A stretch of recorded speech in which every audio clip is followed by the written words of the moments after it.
Good morning, everybody. Welcome to the Morning Brew pre-show. Just getting set up here in the studio. We'll be live in a little bit. It's been a crazy busy week this week so far.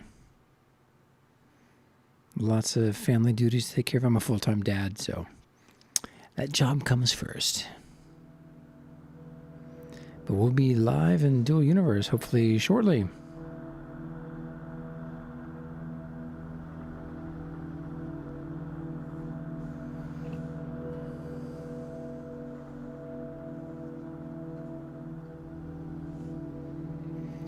Hope everybody's got their coffee or whatever you're drinking this morning.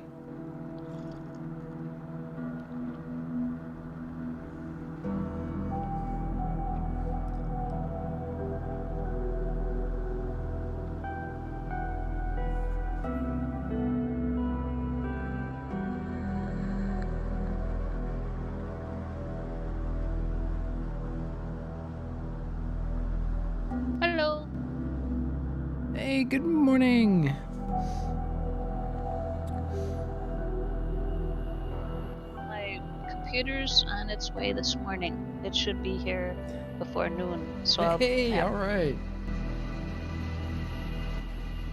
What's the temperature today in Cold Land?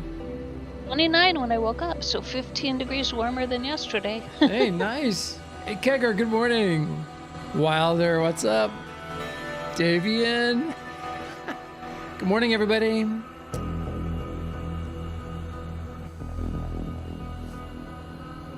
Guten Morgen. Buenos dias. Bonjour. Abel. Ni hao. Abel, hey, good morning.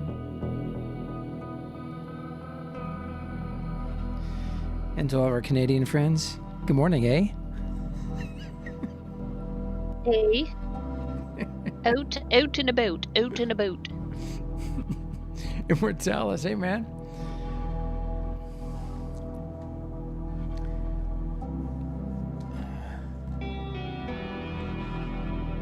Rough start this morning. Whew, man. I was up watching news until 1 a.m. Well, that's not a good thing. Never watch news at night. Do not watch news at night. Big stuff breaking today. Not going to discuss it here, but big stuff breaking. Wow. Wait a second. Wow. Can you guys hear us on stream? Are we muted, Jill? No, we're not muted. I was just reading the tab. Metallical, good morning, sir. Metallica was just teasing. Beep, beep, beep, beep. Oh, Pappy! I think Pappy randomly adds a number to his name, I think. Max Payne, hello, man. Welcome to the show.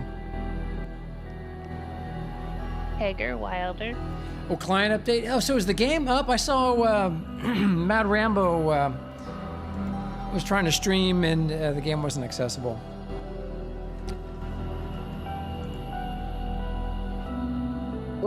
Be down for 3 hours, and then it was going to be down for 3 more hours, so it should be back up in 15 minutes. Okay, all right. Hellraiser, good morning. Dial the music back. And there is a patch, and there's going to be patch notes.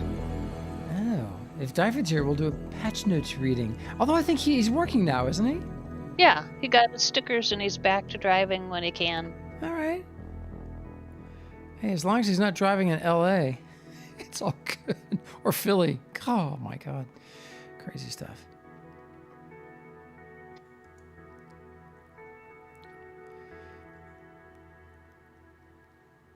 Yeah, Max, just Google Tucker Carlson's show last night. That's all I'm going to say. Man, crazy stuff. You know, my old man held a top secret security clearance for his entire career.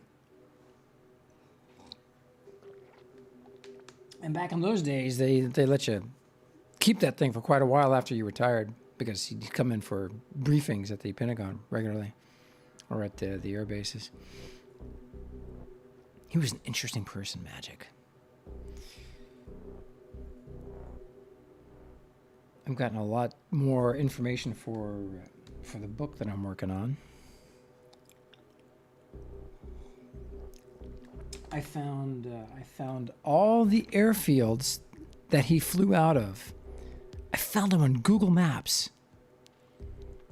Weird. Yeah, I mean, some of them are just overgrown dirt strips now.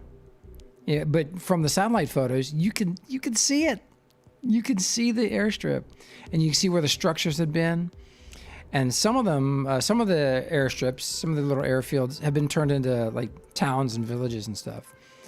So it's fascinating. But starting in northeastern Australia, and then New Guinea, Papua New Guinea.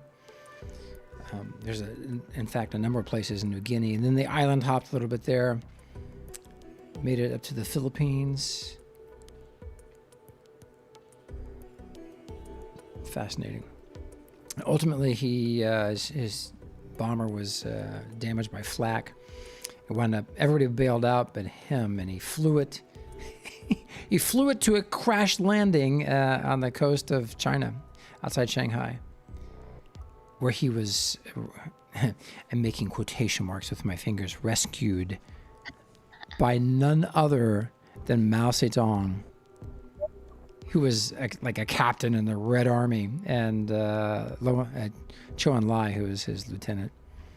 So he was their guest, making more quotation marks with my fingers. He was their guest for 6 months in the jungles of China. There was nowhere to go. And they weren't unpleasant to him, so he had no idea he was a prisoner. And the day he discovered he was a prisoner, he made his plans to escape, which he did that night. It's an amazing story, just amazing story. My dad was an engineer. He was building bridges in New Guinea and Philippines and jungly parts.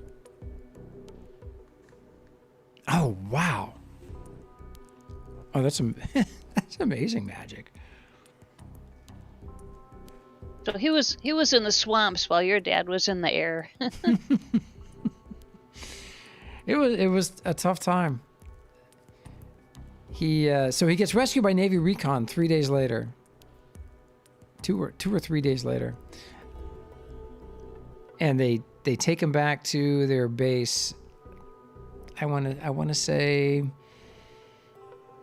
in the Philippines, northern Philippines.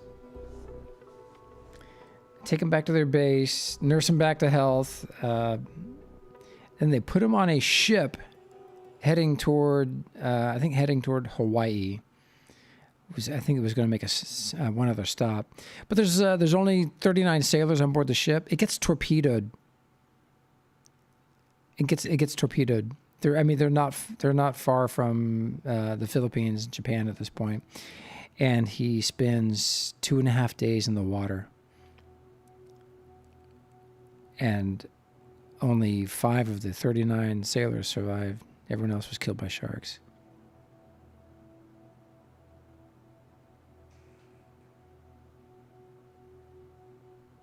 Just the most incredible life story.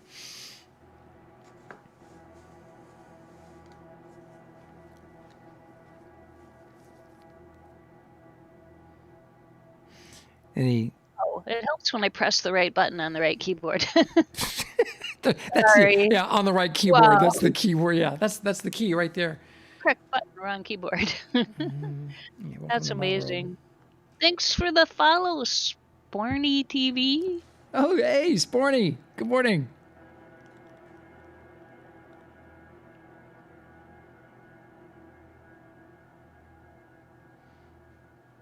Dank Knight, hey, I saw your ship flying around, man. Oh my God, that is a sweet machine.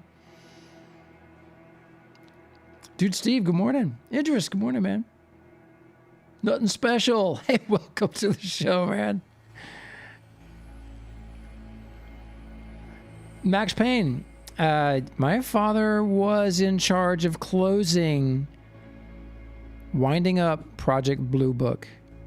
And if you're a UFO fan, You know exactly what that is. And yes, he told me everything.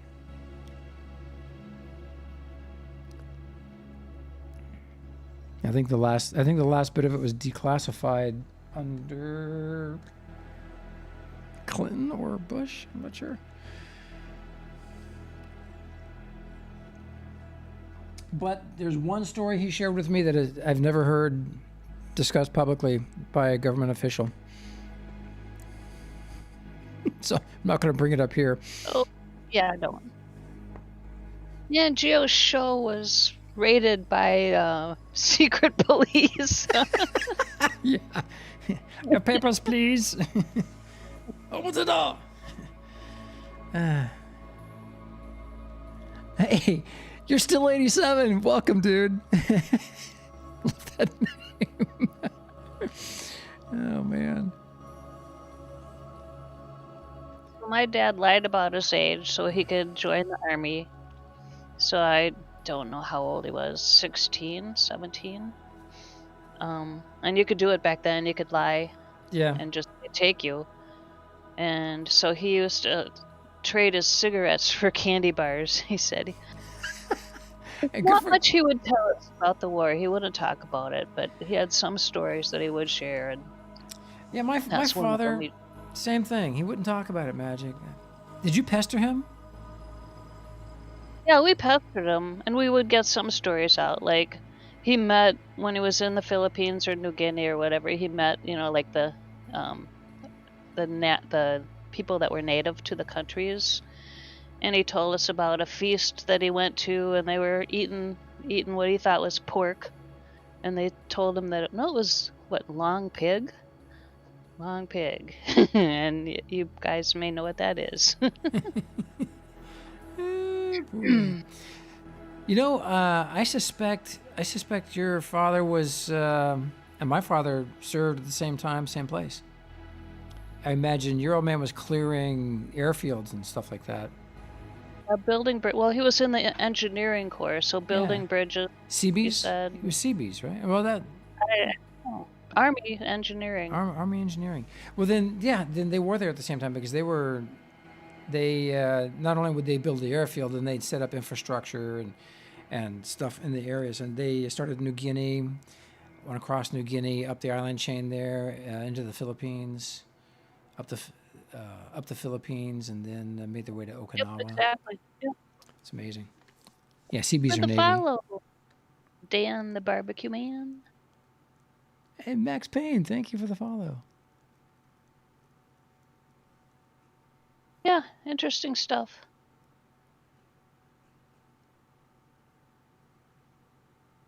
Oh, I know, Dank Knight. Yeah, they're incredible. Okay, the error code has changed, Wilder says, so the server could be up soon. Maybe. Okay. For Waxer, there's going to be a patch. So who knows what they did until we get to read the patch notes. Hey, Demigod, yep, patch, yep. Sure, Omar. Yeah. Hello. Oh, Gio, it's so funny because, my position in the IC organization, and so I get all these messages from people, and people that don't watch the stream just figure I'm one of the guys. So I had message back and forth with someone this morning, and then and he was just being like, he was just getting off work, and he was just being like a guy. And then he goes, "Oh, I just saw your avatar icon." And I said, "Doop." Yep, I'm not one of the guys, or I'm not one of the men.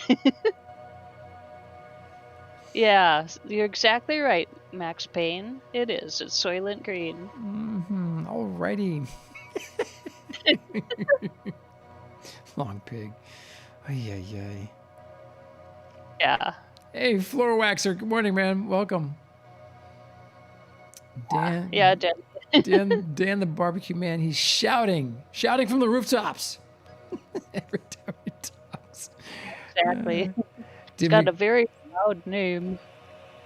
Demigod, good morning, man. Good morning. Welcome, everybody. So the old man finally makes it back to the States. Okay. it's the war's still going on. It's 1945. He spent 6 months in hell and made it back. And he was out there in the South Pacific, from Australia going northward since late 42. So he'd been out there a long time. So he comes back. He's in Alexandria, of all places. He's sitting at one of the bars there by the waterfront. And he looks down the bar, sees all these drunken airmen, servicemen, and he says, "That's it. I'm done. I'm getting out." So he threw in the towel. He got out of the service, went back to Harvard to go finish his degree. He was supposed to be class of 44, but they all got delayed. And then a year goes by. The war's ended. It's 46. I'm not sure when in 46, but the Red Army was starting to gain a lot of traction and power, and Mao had risen to prominence. 2 MPs show up at my old man's door. And he knew, the old man knew. He just knew. It's like, "Sir, you're coming with us." So they hauled his butt out of Harvard, straight to the Pentagon. They drove him straight to the Pentagon, and they went through his debriefing papers, when he wrote up all of his reports from his captivity. So they went through that, and they hatched a plan. You ready for this? This is the best part of the whole story. They hatched a plan to fly him back to China. Oh, no. This is 1947 now. Yeah. To push him out of a plane with orders to go find Mao. Huh. Go find Mao and establish a relationship. Like, are you kidding me? So they do that to this cowboy crap. Yeah. Only in the 40s was, I think, this possible. But they push him out of a plane, and he gets captured by Chinese nationalists fleeing to the coast to eventually head to Taiwan.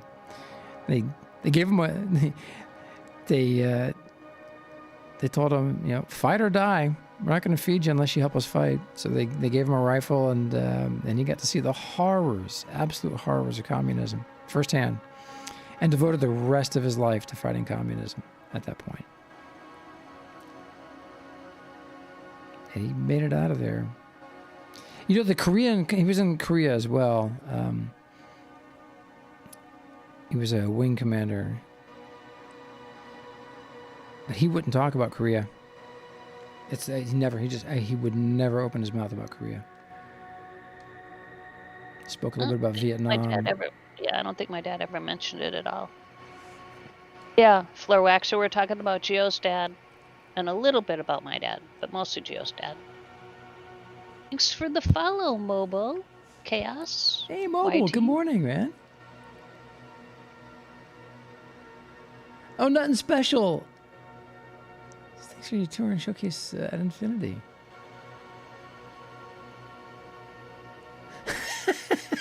It was a fun time, man. We had a good time. Yep.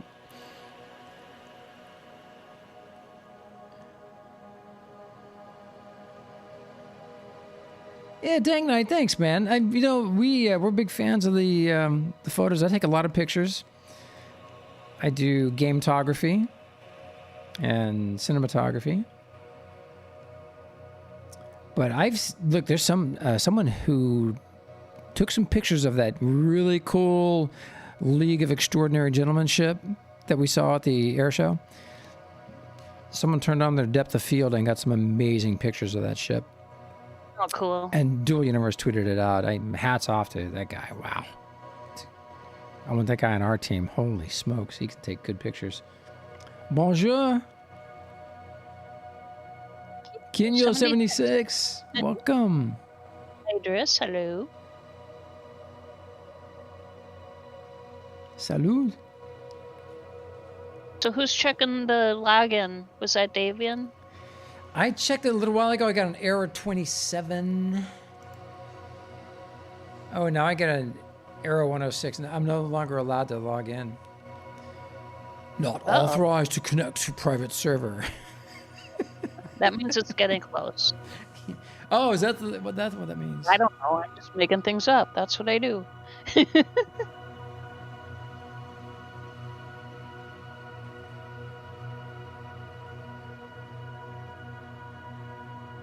Merci beaucoup, Kinyo. So, among other things, my old man was an honorary French citizen as well. Very cool. His mother's family was from France. They immigrated to Canada, New Brunswick.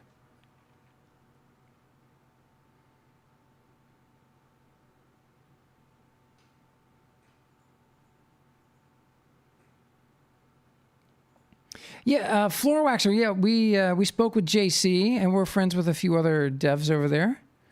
In fact, several folks over here at Infinity Corporation have relationships with Novaquark.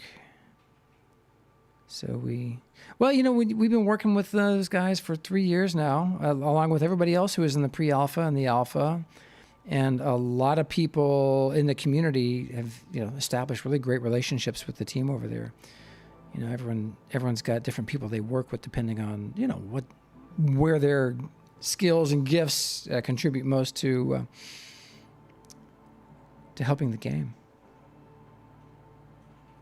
A lot of us play on the Vanguard team. That's the ATV server. It's like their test environment.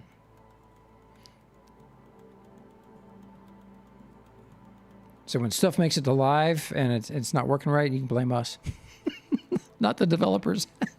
We led them astray. Oh, Floor Waxer, no. The beta is absolutely incredible. I played every bit of the alpha, and it was a lot of fun. It was a lot of fun. A lot of change, and change is hard for some people to manage. So they don't like to be involved in that phase of development. But what we have now is absolutely incredible.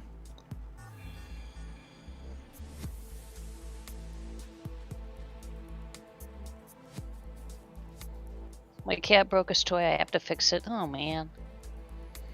So my starting in the 60s and on through into the 70s, my old man ran the largest human intelligence spy network in the world,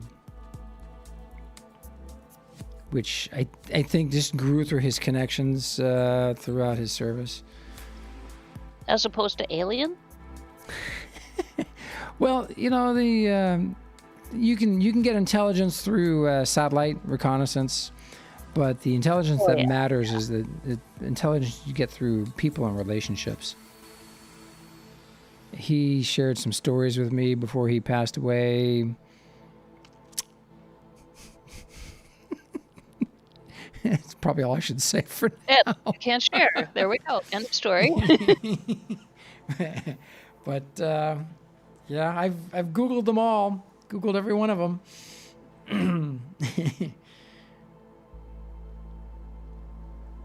Exactly. I know nothing. Schultz. Any Hogan's Heroes fans out there? God, I used to watch that show, man. Yeah, I'd absolutely love that show. So Max Payne, there have been movies made of some of the missions that he was on that have never been declassified. All right, so there's been movies made.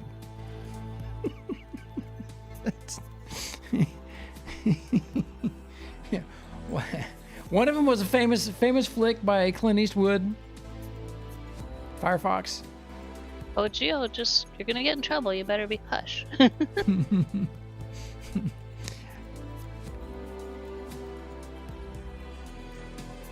Yeah, amazing stuff. So Atari's gonna do hotels? Seriously, Metallical? Oh, that's got some potential. That would be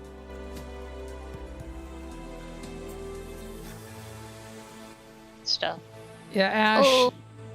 Yeah, the big ones have still not been declassified. If Geo disappears, we know why. Yeah, if we see arms, reach across and pull Geo away. I was also working on another book that I was going to publish just before the election in 2004. Okay, I see Davian. Yes, Geo. Yeah, I was going to publish it, and I got advised not to publish it. You were working in publishing though for a while. Yeah, I had a publishing Yeah. company for many years, big one. Follow Patar 29. Hey, thanks, man. Cheers. Welcome to the show. Yeah, I got advised to not publish it till all the people and their progeny were long gone. Like, okay, well. I made a joke or typed in a joke. Gamer hotel apparently full of guests, but no one ever comes or goes except Uber Eats. 3,500 times a day. Woo! Yeah, Davian makes a great point. So Atari today is not the original Atari. Right. They got the license and they made that cool little box, which I think Fallendare has one. I don't know. I never ordered one.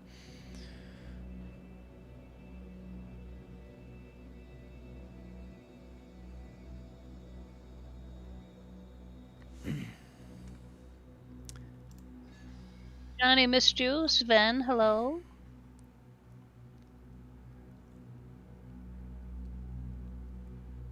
Diane snuck in. I must have been in the other room. Chan. Diane, good morning. Sven, hello. Yeah, Hotel California, right, Max?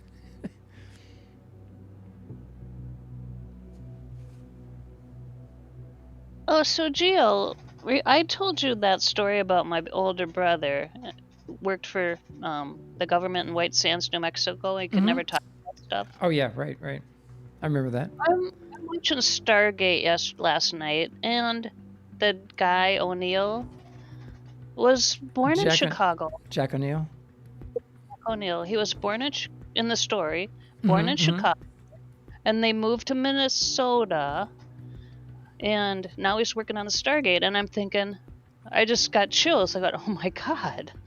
My older brother was born in Chicago, and then we moved to Minnesota, and he was working on stuff in White Sands he couldn't talk about. Yep. Hello. Going, yeah, oh. you might be more connected to this thing than you realize. It's really weird. It's like, wait, that's just too freaking weird for me. No, floor waxer. So my old man was chief of intel at the Pentagon for quite a while, and after he and he blew the whistle on some very powerful, dangerous people for lying to the president and trying to derail our government. Yeah, it's back when Carter was president. So, yeah, my old man, oh my God, he broke the story to a reporter from the Boston Globe because he knew Jimmy Carter was the only person in the White House who read the Boston Globe every day. So he figured he wanted to get something important to the president, get it in the Globe for sure. He knew the president would see it. So. So he broke the story and turned in his resignation the next day. Over the subsequent years, there were no fewer than 3 assassination attempts. Yeah, and the book was about that. Wow. So Floor Waxer asks, is the SR-71 real? The SR-71? Yeah, it sure is. Oh yeah, it was our top spy plane for forever. It still holds records that have never been broken. Amazing aircraft, absolutely amazing aircraft. Now I built one in Landmark, which magic! I figured it all out. You know, I kept trying to gradually get into space. You know, just based on the lift produced by the ailerons. Now, right after takeoff, as soon as I hit 900 kph, went vertical in space in seconds. Wow. Yeah. And oh my God, that thing, it is so fast. It's the fastest accelerator. And I don't even have the military engines, space engines on it yet. But it's the fastest accelerating ship I've been on in the game in space. And stopping from 10,000 kph to 0, 55 seconds. Yeah, it's pretty nice. It's been tweaking it. Back to the Atari discussion, Metallica says their concept hotel for Las Vegas looks like a cyberpunk building. That would be interesting. Yeah, that would be really cool. Metallica, that's great. That's great news, dude. Do they have? I mean, have they signed any deals yet? Are they? Do they have the? Do they have the property secured? And are they going to? Do you know when they're going to break ground? That's a cool story.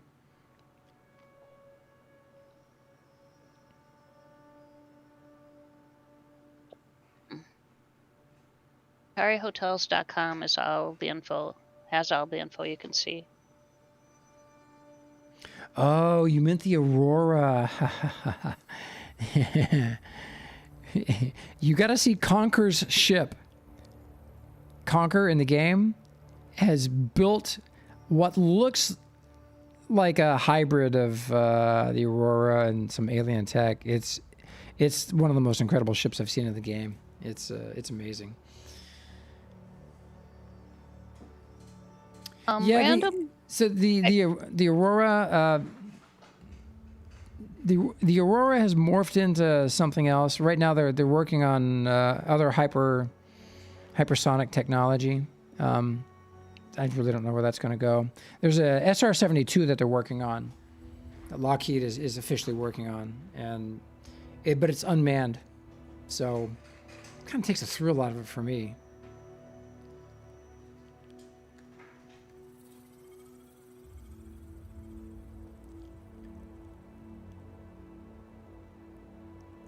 Old Fat, hey man.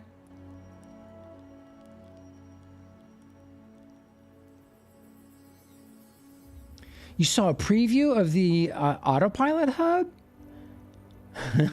I have not seen it.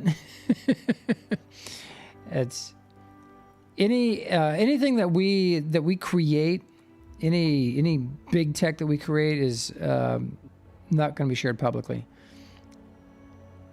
It'll be on the market, but it'll come included in ships that we sell. That's why we're a corporation. Yeah. Yep. Yeah. Davian answered Random's question about patch. It is a patch, and there will be a release note. Oh, the release notes are now up, says Blaze. Hi, Conker. Yeah, Dank Knight, that's pretty much it. They wanted something hypersonic that was pilotless, so they wouldn't accidentally kill the pilot. Yeah. There's Conker. Hey, good morning, man. If you haven't seen Conker's ship, Conker, you just need to park one. We'll make a special spot for it at the spaceport. He had it parked at the spaceport. It was, man. Yeah. You got to see the inside. You got to see the interior. If the ship ever gets invaded, I mean, the maze you have to go through to get to the cockpit is righteous.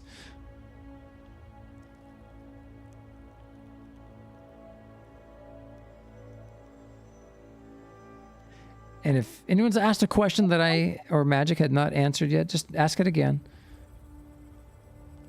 And is that from the patch notes? Is what? What Davian typed. Arm tech fixes. They moved institute buildings. Oh, okay. District.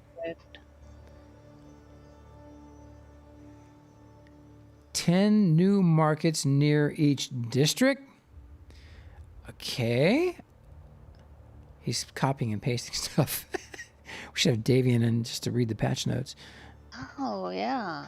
All institute buildings have been removed from the Alioth and Sanctuary District areas to improve performance. So they discovered, as a result of the Zenith ship show, the Zenith Air Show, they figured out that their problem has something to do with the institutes and the tutorial. So by separating those, getting some space between those and the markets, I think things will be a lot easier. It was nice to have all that stuff at one place, but until they get whatever programming code is causing the problems. Oh. Yeah, go ahead. Wilder says they added 2 more hours to the work, so down more 2 hours. Oh, man. Yeah, Blaze, they knew that before the expo, but the expo was really a great test bed because it's the first time in the beta that they've gotten that many ships together in one place. That many players and ships together in one place.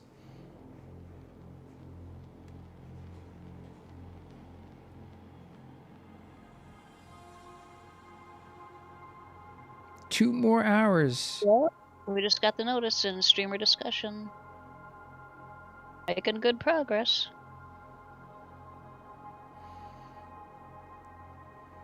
Interesting, though, the latest client version's available for download. Yeah, a lot of the stuff they're doing is server side. Oh, okay. Yeah, relocating buildings, and it just takes a while to get that stuff done.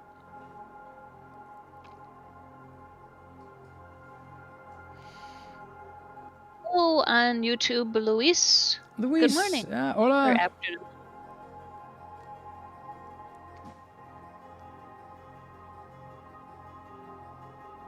Interesting. My slideshow is stuck on YouTube, but it's moving here, so I'll have to refresh over there. And we're live on the Twitter sphere as well. You know what? I forgot to tweet out.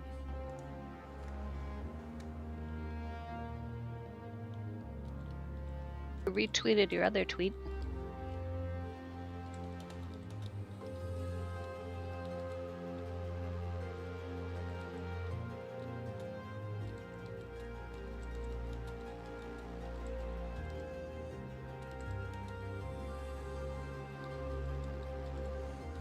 Oh, good, Kata. Yeah.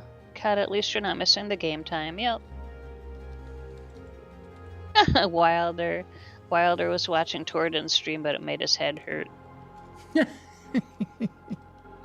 Exactly, Floor Waxer. That's why many of us are here. I personally wouldn't care for a space game, except that it's like Landmark and I can do building things like I used to be able to.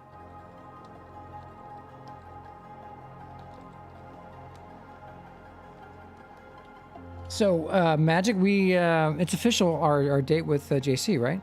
Yes, it is official. So we have a date with JC. Yeah, can you announce the details? We're going to interview JC again Friday, November 6th on our Morning Brew channel. And I can drop that link in. Yeah, please. Our Morning Brew Twitch thing. And we've got him, Geo, from 9:30 Eastern until I'll have to double check that time, but we'll have to start half an hour early. Okay. So we got 9:30 to 10:30. Yep. And we can have him like we did last time with his face on screen. Great. And he can join you in game. We can tour him around in the streamer. Yes. Oh, that'd be fun. Oh man, I cannot wait. So we need a list of places, key places we need to show off. Yes. God, we use the fish, Idris. We've got a list of questions already, but if there's time, we'll take questions from the viewers at that time. But we already have a list. We had to provide a list of questions prior to getting accepted. Don't kill them with the fish. Yeah, try not to kill them with the fish. Or crash him. If he joins the streamer bus virtually, then he won't die. Yeah, there's some great ideas to share with him. Just to have a discussion with the guy. He's so smart. Brilliant. And he's just fun to talk to. And I love his accent. I could just listen to him read the dictionary. I don't care. I'd be happy to hear that. I'm Michael over on YouTube. Hey, good morning. I'm going to type the details up into a thing I can link in chat, so I'll be quiet for a moment. Alrighty. Yeah, that's too bad, Pekka. Pekka, 76. Welcome to the show. Good morning. 2 more hour downtime. So we'll just sit and talk about Dual Universe for a while. Just wanted to show the studio here. So this is where everything happens. Do everything here. They're down there working on stuff. They're still working on that interview with JC. You can see a lot of our videos are there in the background. It's fun. It's one of my favorite clips.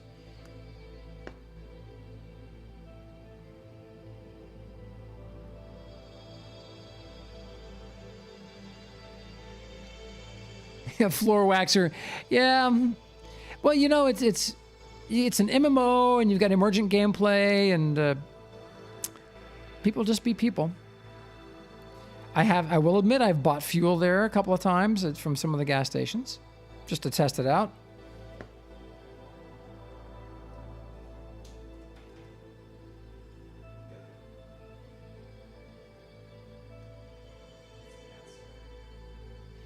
Yeah, it's been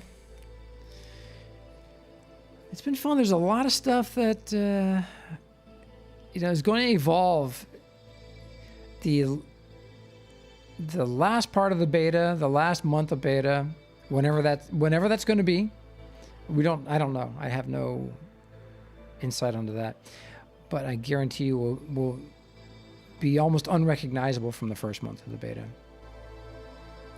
because they're having to figure out stuff that's never been done before. A type of gameplay that just hasn't existed anywhere else. And so they have to see how players react in certain environments and situations, and then make adjustments accordingly. And so the markets have been a really good example of that. Gearbox, okay, now you're thinking about stuff I am always thinking about. And I think this is going to be an area where they can constantly improve here. So Yurok's comment is, personally, if you could change one thing, it would be the removal or change of the way cross-section works. It's a huge damper on ship design when there are already limitations like weight, thrust, and lift to worry about. And I think there's Metallical.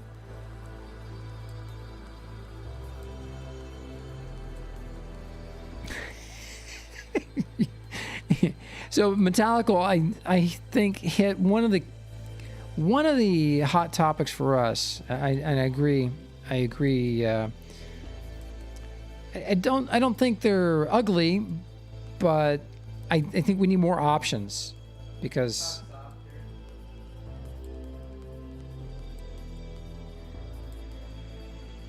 no, I can't really. Yeah, I think what we need is maybe a new approach to elements for propulsion and lift. There are lots of things they can do. I think but it needs to evolve from a discussion and spitballing, coming up with some ideas. I think what we've got has been great for version 1, but I think if they could come up with maybe enhance the existing system, I stay awake thinking about what they could do. That's scary.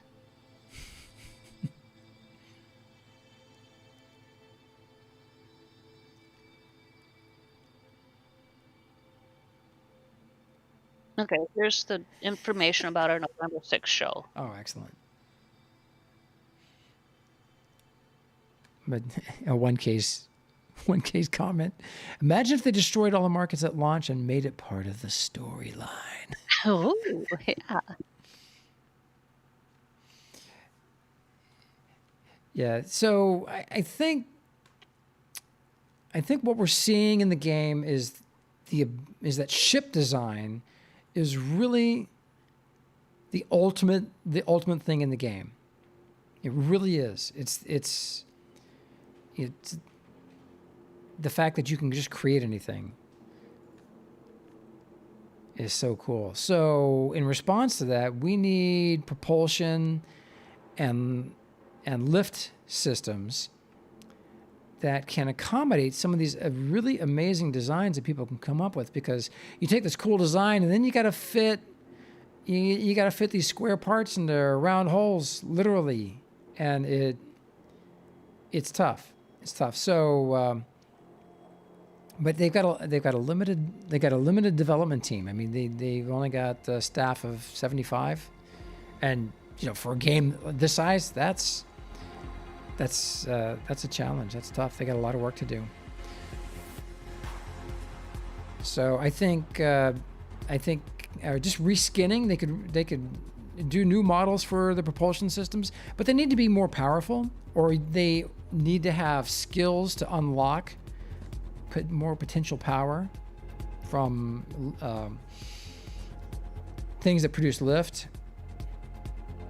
And the other thing we've been talking about a lot is Brimmer and Bubsy have built this amazing ship. The version they're on right now is Mark 9. We're going to be giving one away. They gave it to us already to give away. It's called the Black Widow. So hopefully we'll give it away Friday. But the wings that they made on this ship look like real wings. I mean, real lift-producing wings. And they showed me their Voxel technique to make those. And it's really quite simple. You just have to understand the process. So literally, you can make really cool-looking wings like that would practically, give lift for an aircraft. So they need to find a way to make voxel wings provide lift, and I think it could be as simple as having an element that's really a marker that says this is a lift-producing wing, and then based on your skills will determine how much lift that is. I know, lots of ideas to kick around. They'd have to figure out the best way to do stuff, but spitballing, man, I love it. Yeah, floor waxers, he's right on. That's the other big one. One power block. So you've got something that's got a nozzle on. You see them on the engines. They got the little nozzles. Where the blue flame comes out, and then the shape of the engine itself is the housing for all the stuff that would, produce thrust through that nozzle. So come up with a block where the machinery would be on the inside, on one end, and the nozzle on the other, so it's cylindrical, or fits in a one voxel or two voxel or four voxel shape, and then just stack those, because then you can have a row going across of just one single port. Imagine how many ships would just look so cool where they've got the really low profile, and you just want that, just a single nozzle, instead of, a big array of nozzles, have the array just be horizontal to match the profile of the ship. That would give us maximum flexibility with design. And then your skills to increase the power of those. And of course, different sizes of the nozzles for, you know.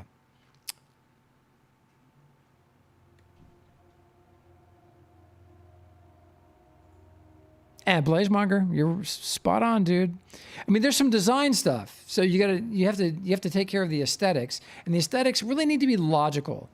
If you've got a propulsion system, it needs to be visually logical.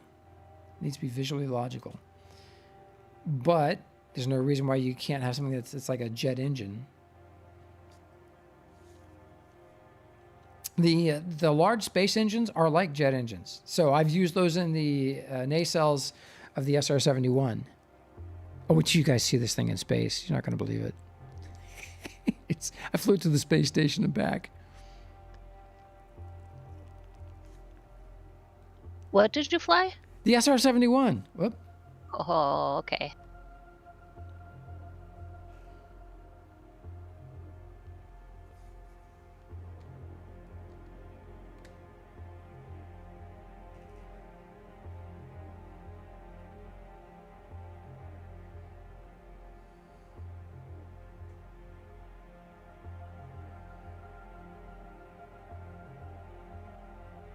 Yeah, demigod. So right on. I want the physics. I want the physics to be true. Just give us some redesigns on the parts. The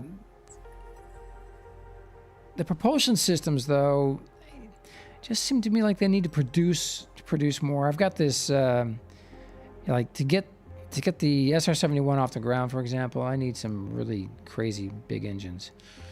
It's kind of challenging. But, okay, there's a lot of discussion about the fantasy and the reality and all that kind of stuff. But I don't want everything in here to be, like, realistic. Like, I want to be immortal. I want fantasy. Well, I think the physics part. I mean, JC's a scientist, all right? He's a scientist. That's true, yeah. And let's get the physics. Let's get the physics right. And look at the truck there on the screen. I love that thing. It's amazing.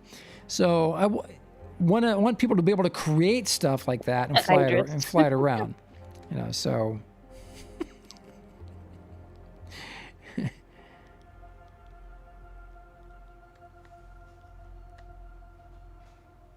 floor wax are the made up math. It just needs to be fixed first.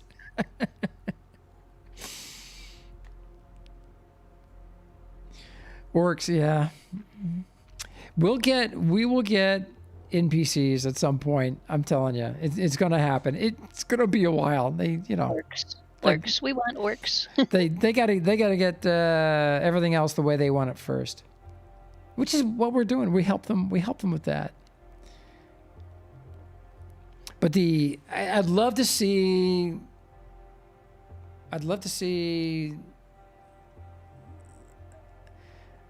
ship bodies and wings that would produce lift in real life, be able to produce lift in the game.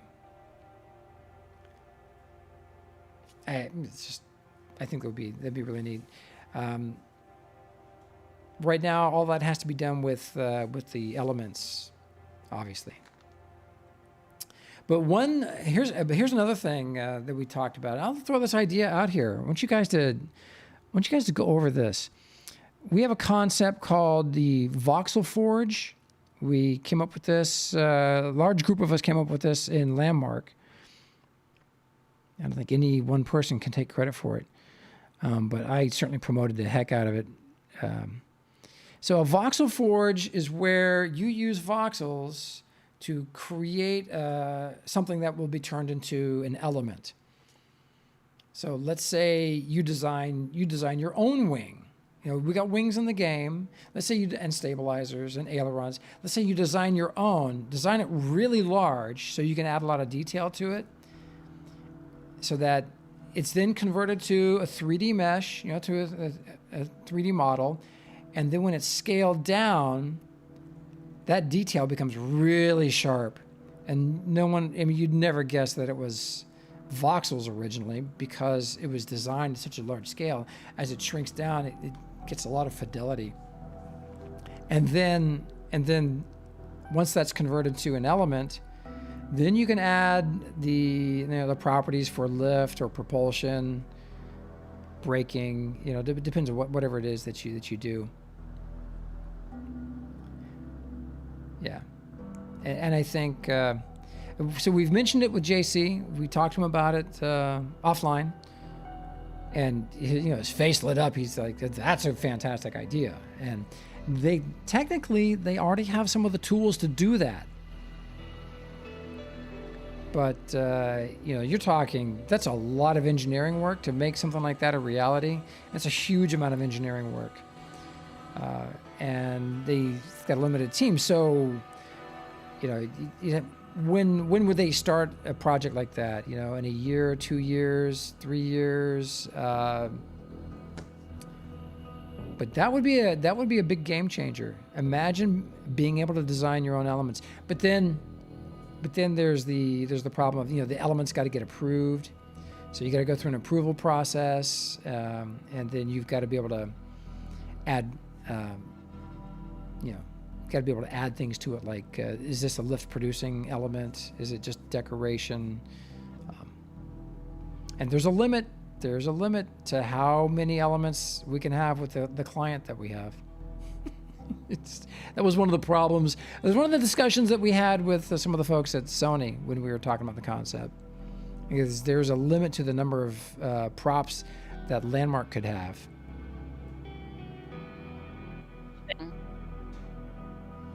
I guess I'm thinking about Second Life, and there's really not elements. Everything's player made, so it's unlimited.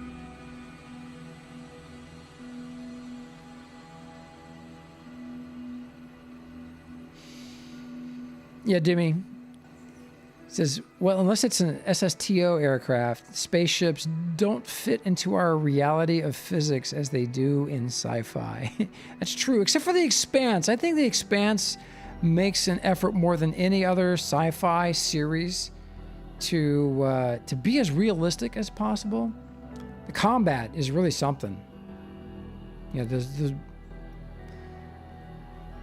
projectiles go through ships. Whew, it's just staggering. There's some comments over on YouTube, Jill. Oh, hi, Z. And Luis had a comment as well. Oh, the Kerbal Space Program, yeah. Oh, he wants the Kerbals. He wants the Kerbals as NPCs. Oh, I want a Kerbal. It sounds like it would be cute. They're funny. They're funny looking. The talking about wing elements.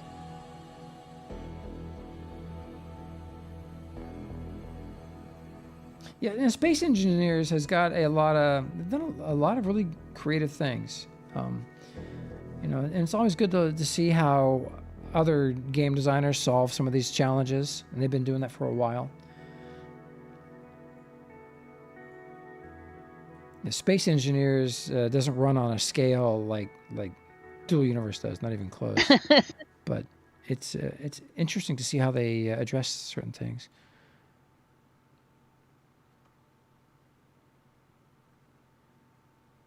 When we're talking about stuff, we don't promise that there won't be spoilers accidentally. Sorry, guys.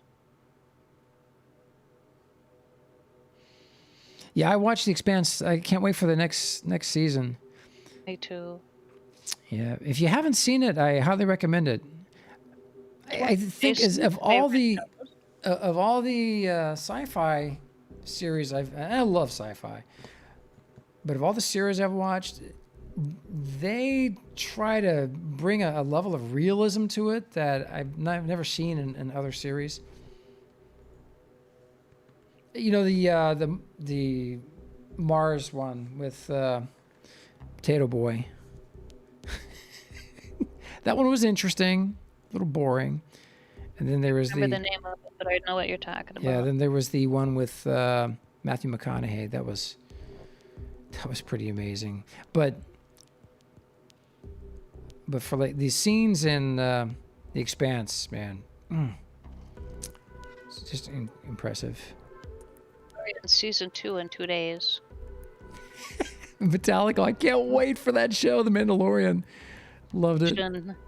God, just Potato Boy, I assume, is the Martian. Matt Damon is the Potato Boy. Oh, okay. Remember, he grows potatoes. Yeah. that movie stressed me out. Oh my God. And for a bunch of reasons. The biggest reason is that, again, here we spend billions of dollars to save Matt Damon's butt. Just tired of saving that guy. If we have to save him in one more movie, I'm done. Oh, I think I saw Ad Astra 1K. I've not seen that yet. Children's show. Ohio. Joan Cohn or Joni Coney. Good morning. Welcome to the show.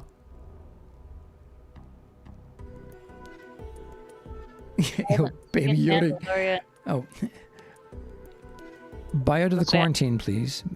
I have seen Mandalorian because it's on a pay thing I don't get. But yeah, bio is funny. I hope Baby Yoda gets eaten by the Hutt. DJ.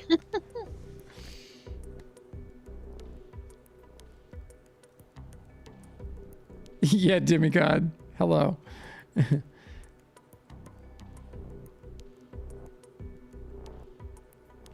DJ's tired of saving voxel libraries that launched into orbit.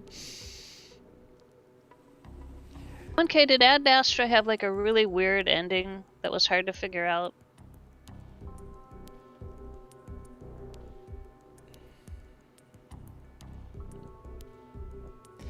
Davian, no, I did not see Deadpool 2. I just never got around to it. But that guy is, God, he is so funny. Whenever I see Deadpool in his Deadpool outfit, I think of my ex-boyfriend because he likes to do that for Halloween. That's his outfit. Deadpool, that's funny. Yeah. He must be built.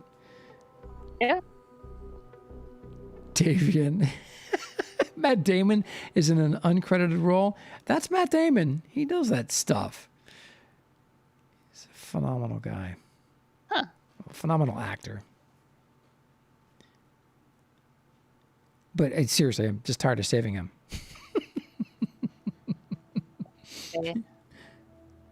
Davian says when you see it, he's got a role as a redneck and so much outfit and makeup you won't realize it's him. Interesting. Looking at some of these pictures from the ship show, that red ship right there, that is impressive. We saw some voxel work at the ship show that we've not seen in the game yet. Amazing stuff.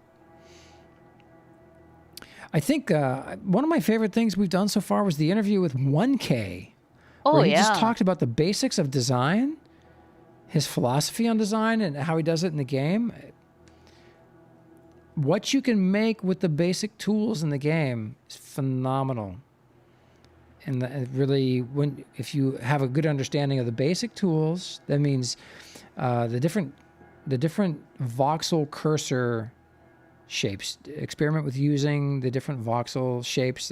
So when you hit 2 for deploy voxel when you're in build mode, and you cycle through the E key to choose different cursor shapes, we've got sphere, cylinder, wedge, tetrahedron. And then you combine that with the use of the line tool. And with those different voxel shapes, you can cut voxels. We just don't have the ability yet to do negative paste, which is cutting with whatever on your paste, in your paste buffer. But I wouldn't be surprised if we get that soon. Well, thank you, Gio. I was trying to figure out what y'all meant by negative paste. That's what I used to use to dig my straight tunnels into the earth in Landmark, so I could have nice square tunnels and rooms.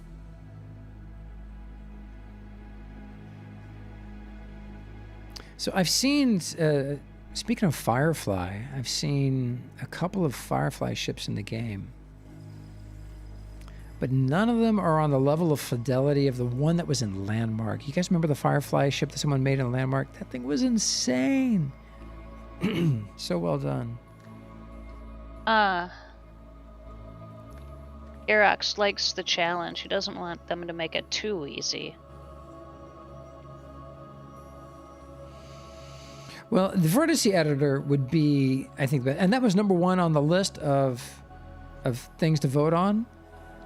1,200 people had voted on that. And I think... Sorry. Oh, it's okay. I'll be quiet. Cliffy Poo. Hey, man. Welcome to the show, dude. What's an event horizon in the game?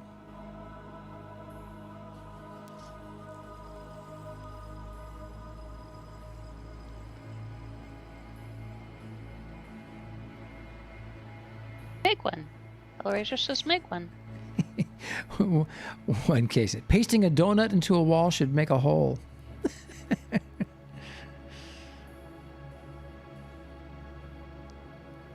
No, he's got a point though. The volume, but your selection area is rectangular. Eh.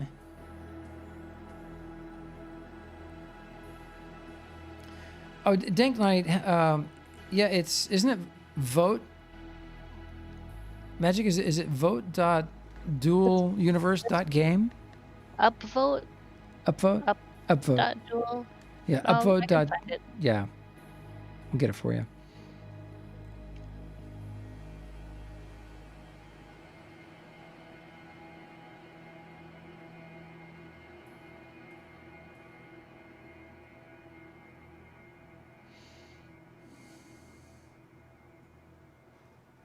And hello, everyone on YouTube and Twitter.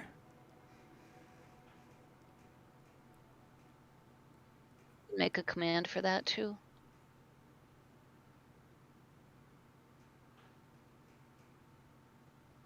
Yeah, larger selection would be nice, and may contain lead. We don't precisely know why the current selection area is the size it is, and if it's possible to make it do a larger.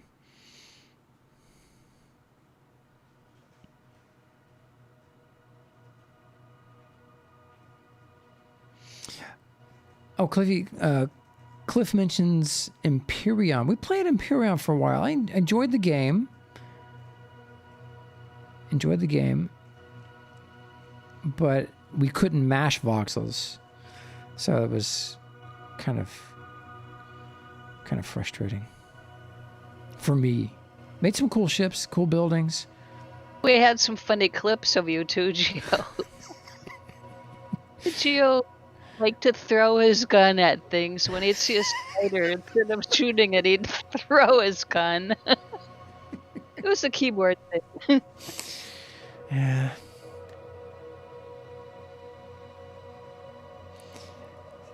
I am really looking forward to Avatar versus Avatar combat in Dual Universe.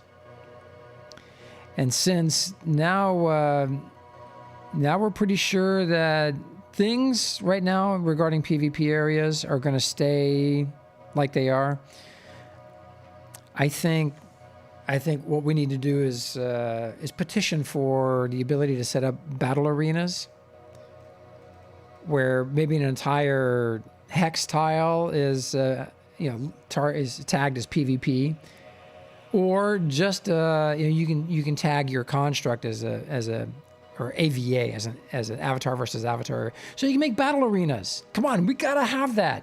Absolutely gotta have that. Thunderdome, that would be so much fun.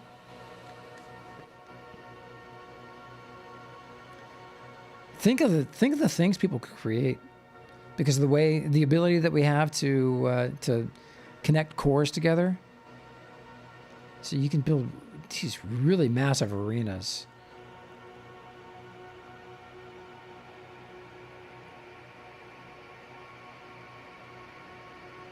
It would be so much fun. And then the other thing that I want is, and I think the AVA stuff would have to be done on the cores, on static and dynamic cores, space cores. I think that would be a feature to include on a core.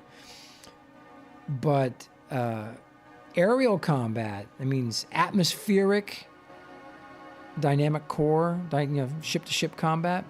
Gotta have that. But I think that's something that have to set up, tag as a territory feature. Because you can cover so much ground so quickly. I don't know. It'd be interesting.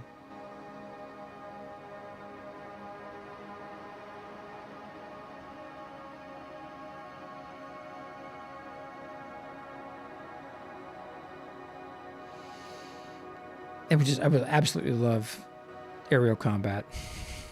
Space combat, the PvP in space is really exciting. If you haven't done it, go try it. Get some friends together, make a ship, go out there and find some people to fight with. But you got to fight, another ship that's ready for combat. Otherwise, it's not enjoyable for me. But flying in space, I enjoy Atmo flying so much more. And to me, aerial combat in the atmosphere would be so much more enjoyable. Randu Rage, hey man, good morning.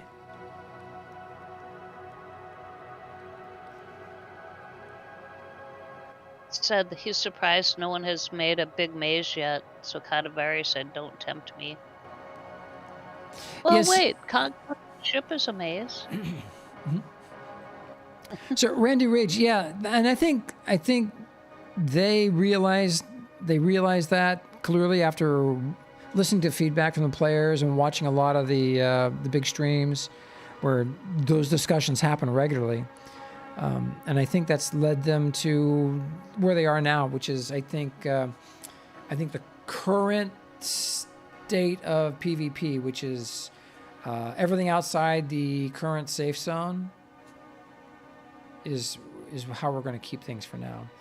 And I think that's a great decision because that will really give things a chance to evolve here on Alioth. It really will. And I think it'll really lend itself to a thriving community because they need a thriving community first and foremost, above everything else. Because from a thriving community, you can have a successful business. And that's what we want for these guys.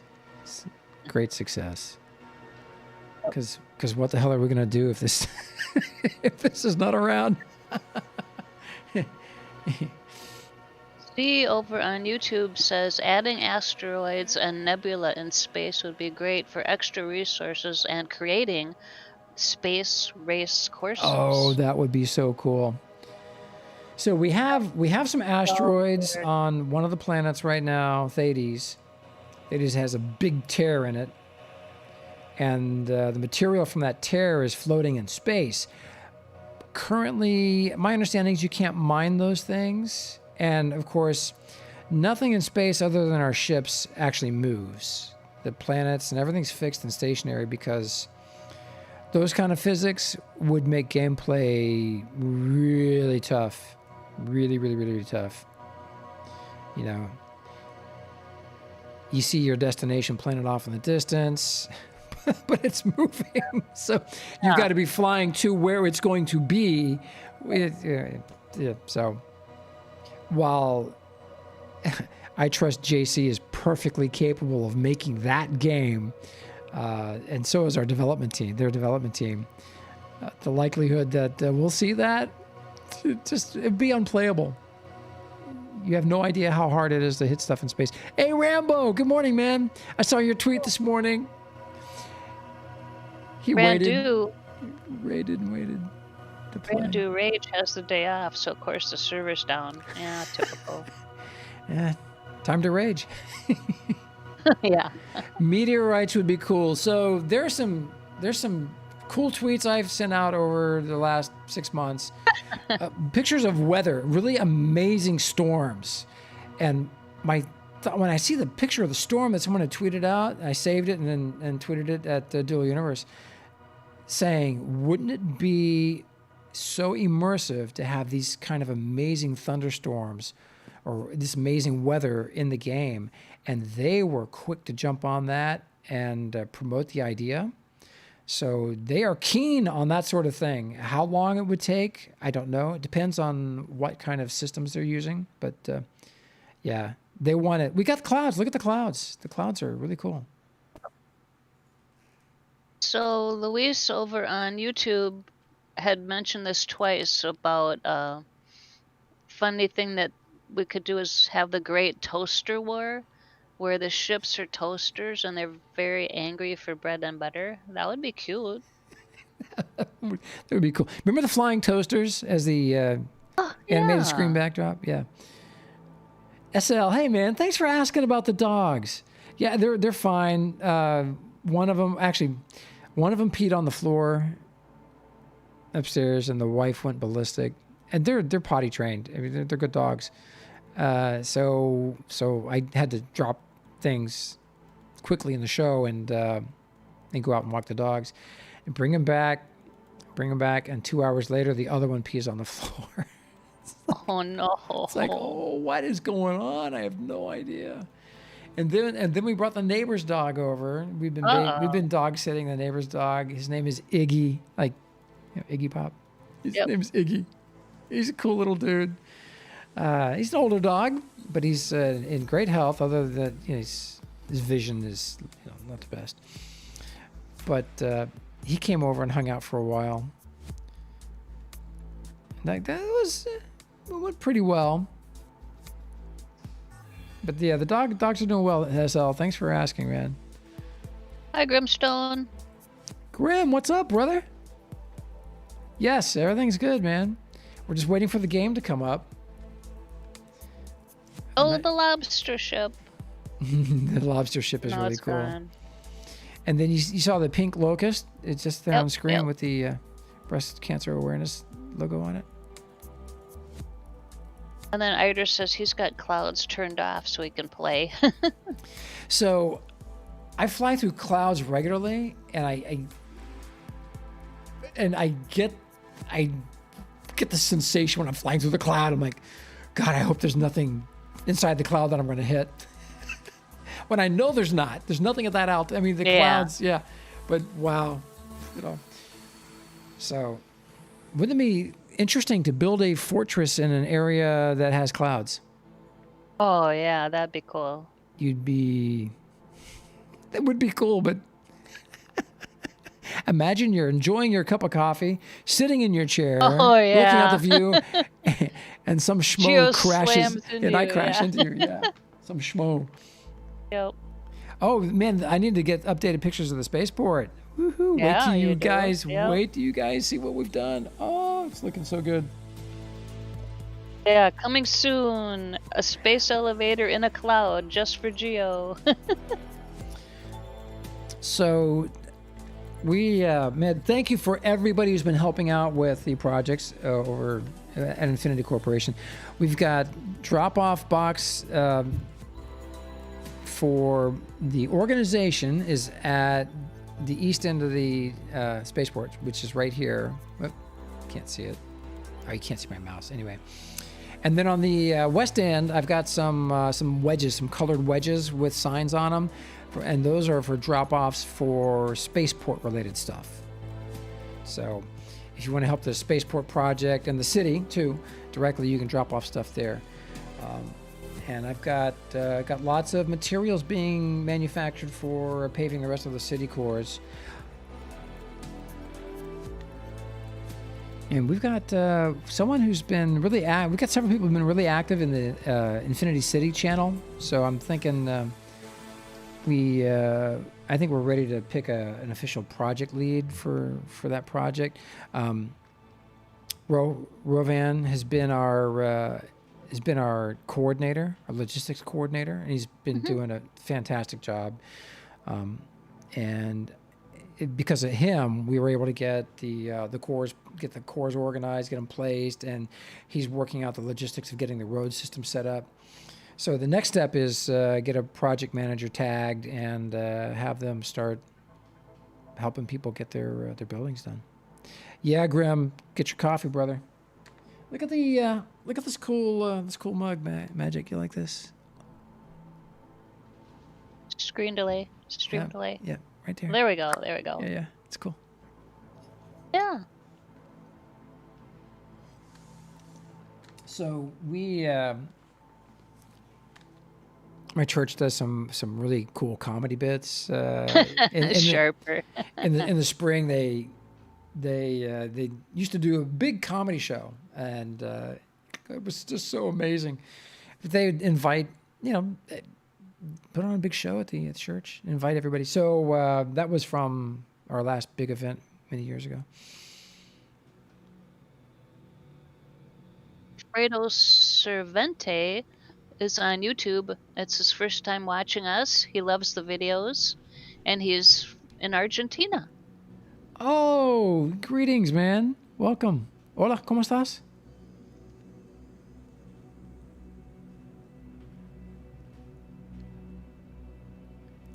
Sharper guy. Yeah, it's tough when the DU is down like this for a long period. You got to think about this. The game has been up nearly 24/7 since August 22nd? 7th. Well, we got the early access was a week early. Yeah. It's incredible. And look at how much stuff has been created. I mean, you see it in the pictures. I had so many pictures, I had to limit them. Oh, I think these are from our tour yesterday or two days ago. Look at that. The Boba Fett helmet. Oh yeah, yep. These are very recent. Yeah. Lunch is at 12:30. So Gogo, it's got his first day of classes today. Synchronous classes. Oh, Sage, good morning, man. Oh no. Poor Sage. Oh, Yeah, Sage. newborns. You got a newborn. Oh my gosh. Wow. Good for you, man. Congratulations. That's what life's all about. That's the big thing right there. Yep, a lot of awake time. Waiting for Pantera to make a giant chicken, Idris. Yeah. It's a matter of time. Land diggers for legs, Idris. Well, could you imagine having a newborn and trying to get any time in the game? No, he plays with them. Sage says, yes, sir, Yeah. but he plays it with me. That's cool. Oh no, Josh.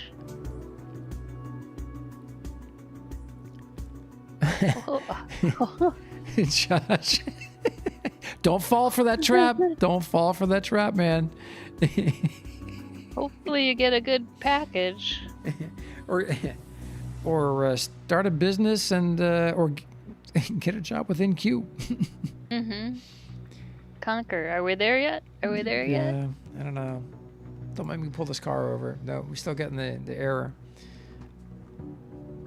So we've only got one patch to download, right? Yeah, just one patch. Okay, I want to make sure they haven't had to update it again because they added the 2-hour extension on the downtime. Mm-hmm. Oh, good, Josh. Yeah.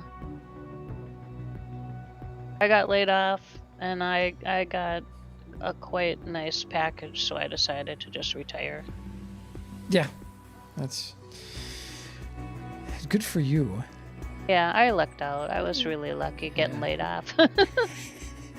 I know. It hurt at the time. I tears, oh my god, but aha, dank.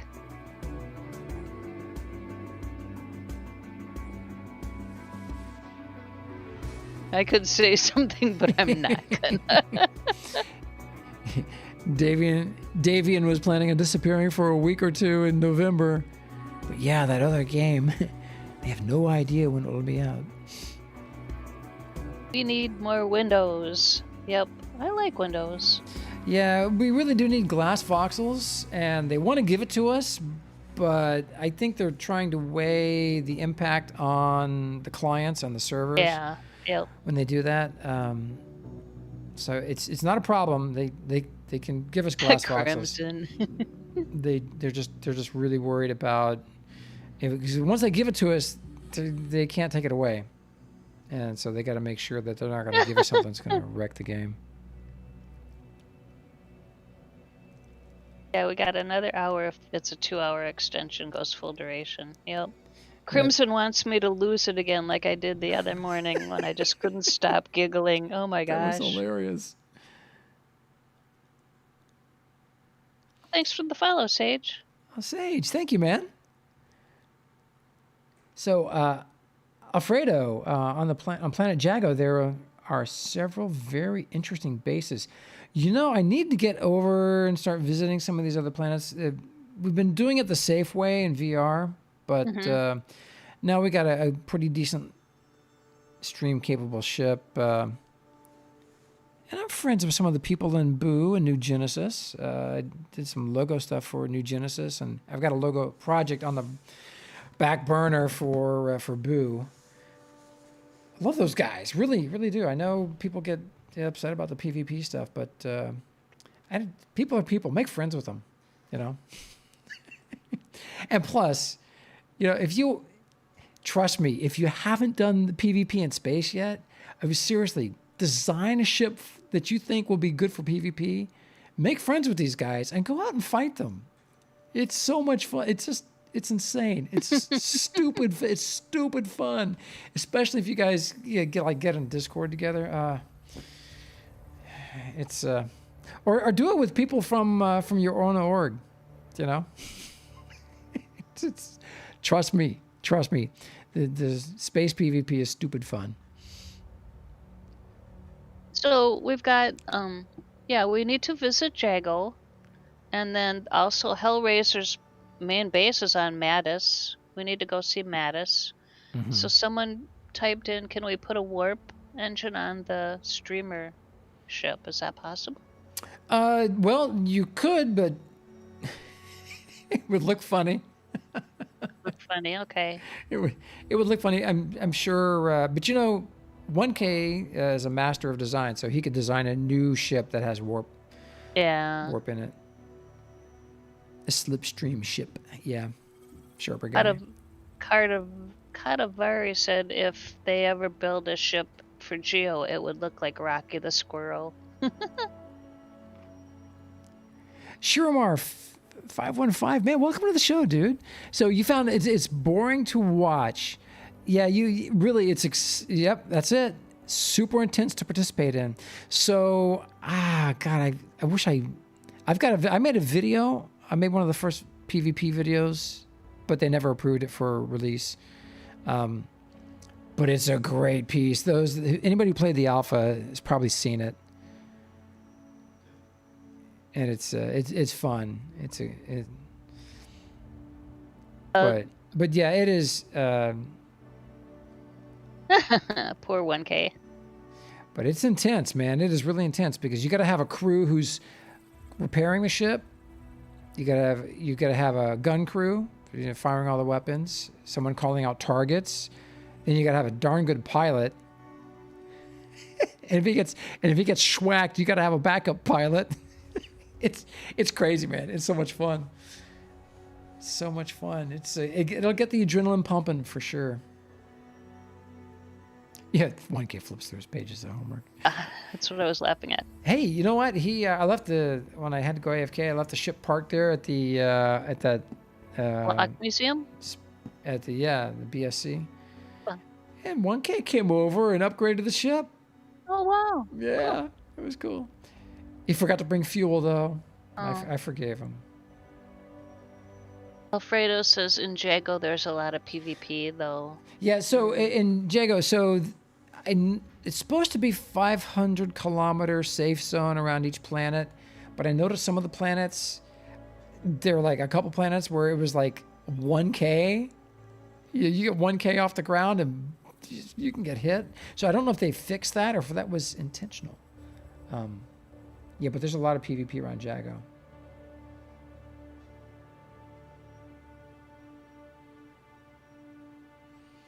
It's like racing for pink slips. You know, if you ever did that, I'm not even sure people do that anymore, do they? I know we did. But you know, you get a you get a wreck for a few $100, fix it up, race it. If you lose it, you know, what the heck?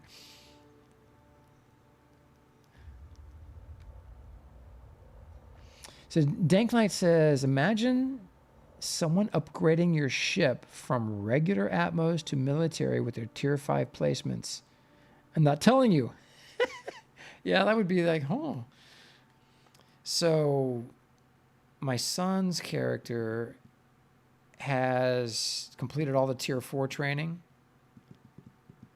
for all the piloty stuff, engine stuff, aileron stuff, engine stuff, yeah. And he's completed some of the tier 5s. So, boy, I went and upgraded the SR-71 last night. Oh, my goodness. So, okay, so we got a lot of people that are here who maybe had not seen the SR-71 that we have in game. The video is on our Gladiators Cafe channel, along with a lot of other videos that we produced during the pre-alpha and the alpha. Not a lot of community members submitted produced video content to the community digest. Nuber and I both did, and we had stuff published. So this is an official piece, but Magic, I'm gonna cue that up and play this for you guys. Check this out.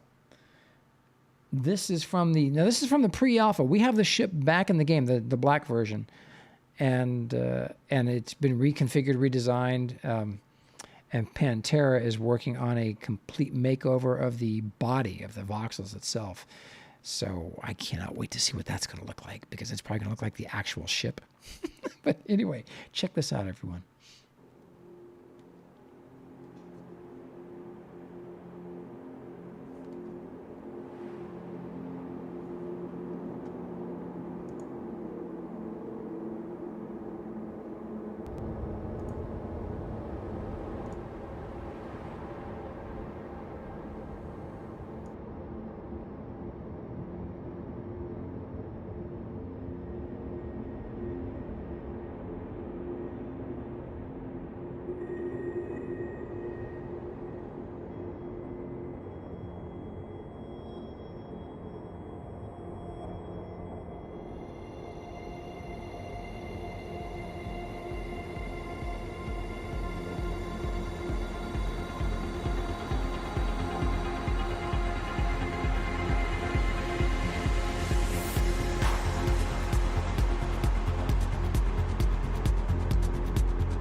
That was an amazing ship to build and fly. In the pre-alpha, it would do Mach 3 in atmosphere because they hadn't introduced the atmospheric burn yet. So it was incredibly fun to fly. And I made a predecessor to that. It looked like a cross between a Saab and a Mirage.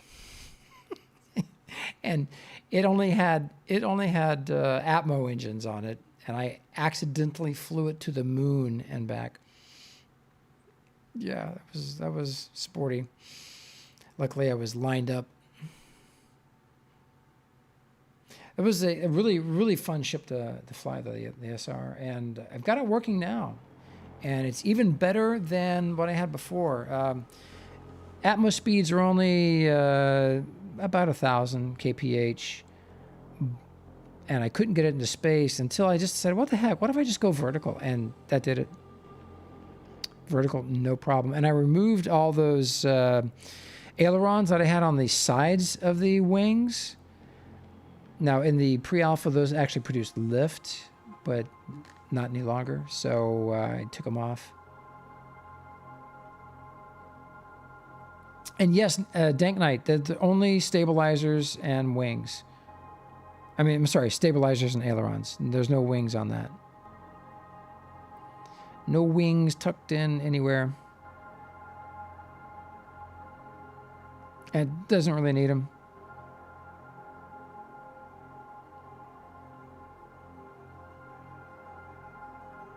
Oh, sharper guy, I hope not. That's good. That's going to destroy so much fun for everybody. Yeah, there's a lot of features. I think there's a lot of things right now in the beta that are not, that they prefer not to have as gameplay in the actual release. And I suspect one of them is what you just mentioned. And then a power system, they've talked about a power system before. I know players have been talking about it for a long time. And it's in the upvote list. Power system would force you to pick and choose between, it'd force you to balance your ship between things like thrust, lift, combat. You know, if you've got a limited amount of resources that you can use on a ship, I think it would encourage people to do more thoughtful design. But the crazy design's kind of fun. It leads to a bit of discovery. I think maybe introduce another facet of gameplay regarding ship design that is accessible to you if you've got power management in your ship. So I think that would give like the ability to warp to the other solar system. You know. Alfredo over on YouTube, is the SR-71 an M-size ship? Yes, it is. Great, very observant. So the ship, the SR-71 that you saw that I made, is actually 200% actual size. So I took an actual blueprints, which you can download. You can find blueprints for the SR-71 online. I took the blueprints and I laid them over a grid. Actually, I laid the grid over the blueprints, Voxel grid, and basically the Voxel grid was just graph paper. I selected the white background and deleted it, so it's on an alpha channel. And so I just got the blue lines, and I just dropped that on top of the blueprint, so I could see exactly how many voxels everything we need, and I adjusted it so that I had a ship that would be 200% the actual size. Because I believe to really have stuff look cool, you gotta build a little bigger if you're gonna make replicas in the game. I think bigger is better. Wider, what is it? Wider is better. Ahwa ula. For all my Hawaiian friends out there.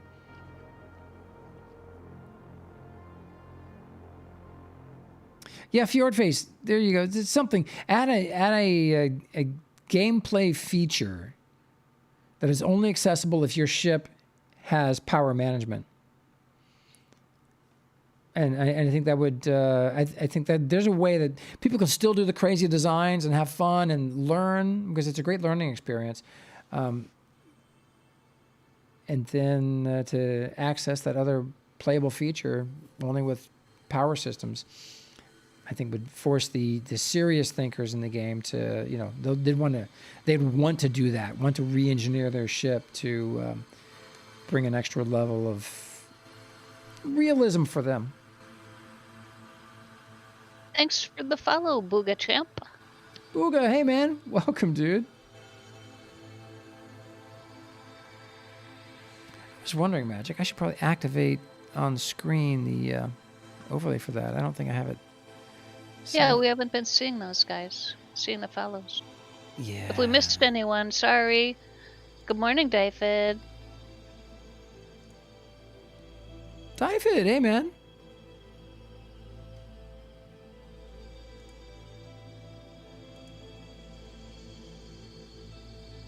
Oh man, it's only October 28th and I'm already so sick of being cold, Gio. Oh, Magic. You get cold out there like nobody's business. I do, and I've lost weight, so now I don't have all that like insulation. Nice insulation.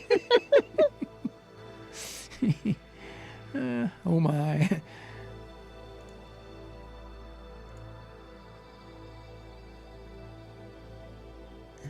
Up, Sharper says server's up. Up. Oh, excellent. All right. Half hour early. Woohoo! Let's push the Pramalot. Hey, Yeah, there we go. yeah. I'm cute. I'm number 33. Or is that 3033? Davian says I need another cat, and Cadavari says I should just move south. I wanted to, Cadavari, my plans this summer were to travel around and find a nice warm place to move to. And then boom. But then boom, I've been basically in my house since March. Oh, thanks, Riddler. Yeah, he's wearing they're wearing shorts and flip flops. Yeah.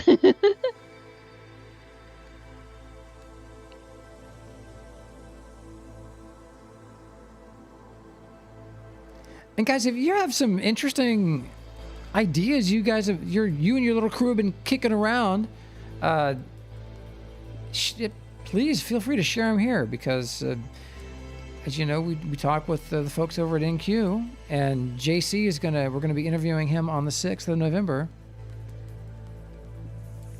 And it's, you know, there's a lot of questions we want to ask, but the greatest thing about interviewing JC is just having discussions with him, because he loves to have discussions. He just loves to share ideas and kick around things.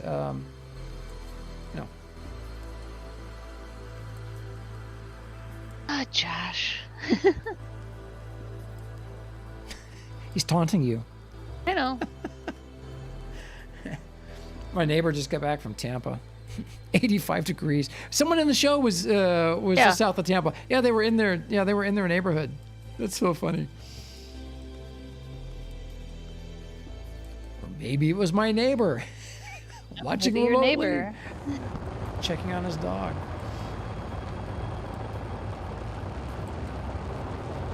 Kind of chilly in Seattle today. Good morning, David. I'm gonna try something. I could probably do it. I'm not gonna be able to see chat for a moment, except I can see YouTube chat. Okay.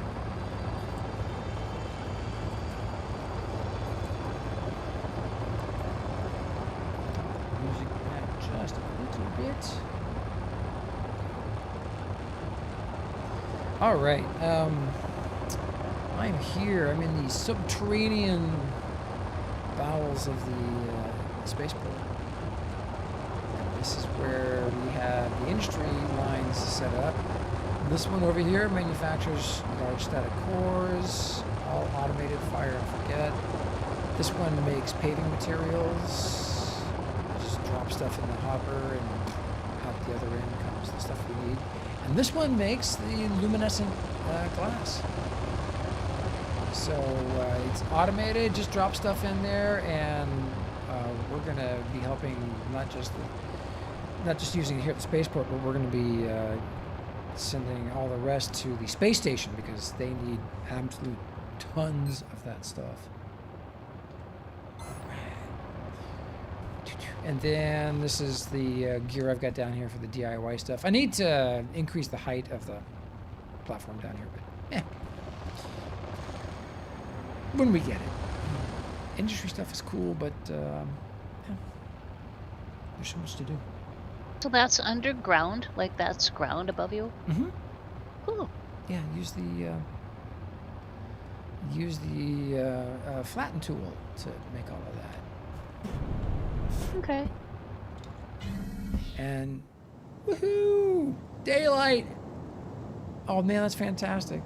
Magic. Did you, while you were making that, did you find anything like to mine? Huh? When you were making that underground space, did you mine anything? No. That's just I went down there and just cleared it with the tool. Okay. There's no resources down there. Okay. I need audio. I don't know why I'm not getting much audio here from the game.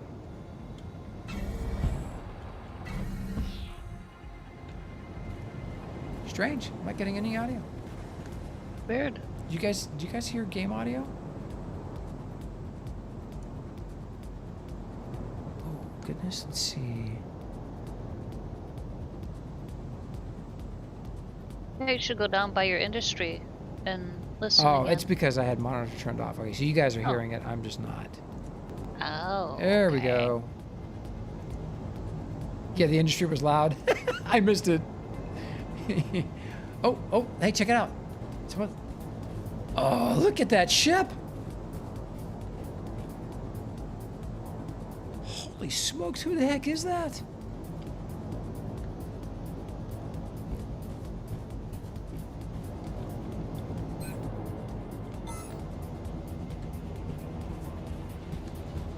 All right, my V key is not working.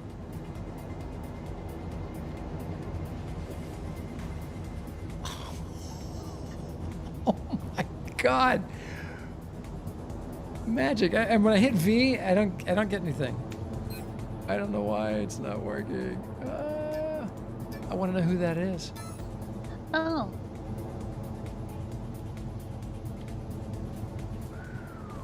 Good Lord, look how fast that thing is. It's gone. It just warped out. Holy crap. Oh, there it is. It's back. So there's the SR. That is a cool looking ship. Flies like Pantera. It kind of reminds me of some of the ships in Stargate. Yeah, those curved ones. Yeah. Forget what they're called. It's Dank but Knight. yeah. Oh, Dank Knight. Nice ship, dude. Boy, that is...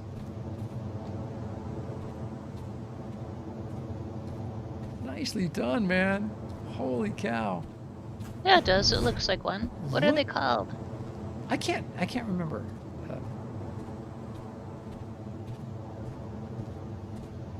Yeah, it flies like the styrofoam gliders you buy at the mall. That's funny. No lag at the market. Oh, we got to get to the market. Look at that ship. Oh man, nicely done. I love look at the angles on that wing. Ah, that is so cool. Although you got there's a issue right here. Might have to redo that. I'm not sure. Don't know how to fix stuff like that. Brimmer and Bubsy and Pantera are all masters of that. But dude, nice ship.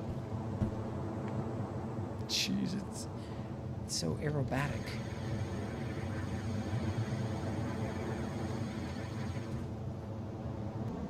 Oh, here you can see Brimmer and Bubsy were down here experimenting with that nose cone section. So I told them, take it back, just grab all the stuff and take it back to their shop. So here it is, right here. That is a direct copy off of the nose of that.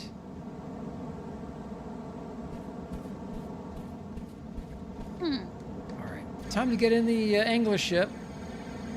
Yep, if you want to ride around, we got about half an hour left of the show.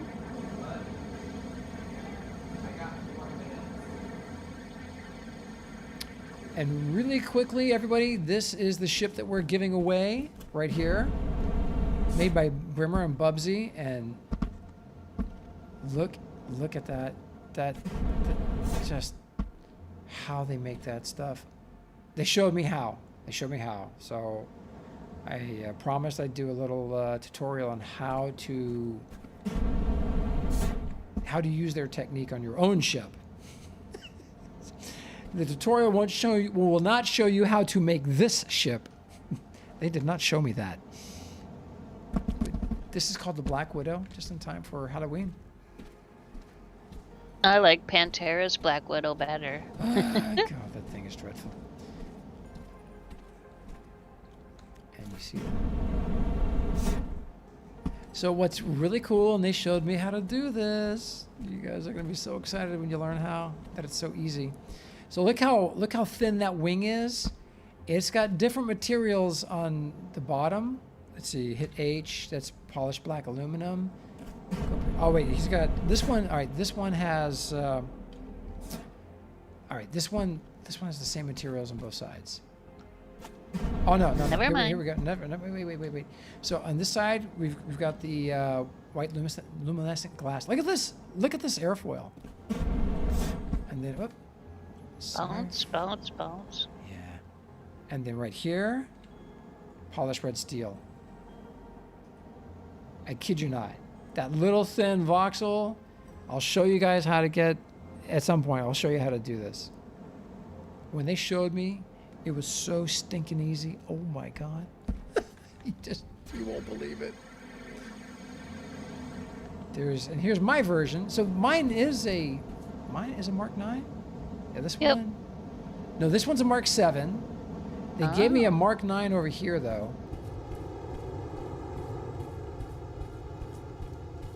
Geo will do a tutorial and share the knowledge, Kermit and Dank Knight. Yep. So there's the Mark 9. Yep. And I flew this around the other day at the spaceport. Oh my God, it is so fast. Hell, it's just amazing that, wow, what people can build in here. Yep. Oops, sneeze coming. I want to know how to make that thin stuff because I want to do paintings in game. Because Brimmer and Bubsy did a painting or a couple paintings for their headquarters. Oh, they did? I'm not sure I've seen those. It's like in a frame, and it's like a painting made out of really thin little voxel things in different colors. Oh my God, look at the ship over there.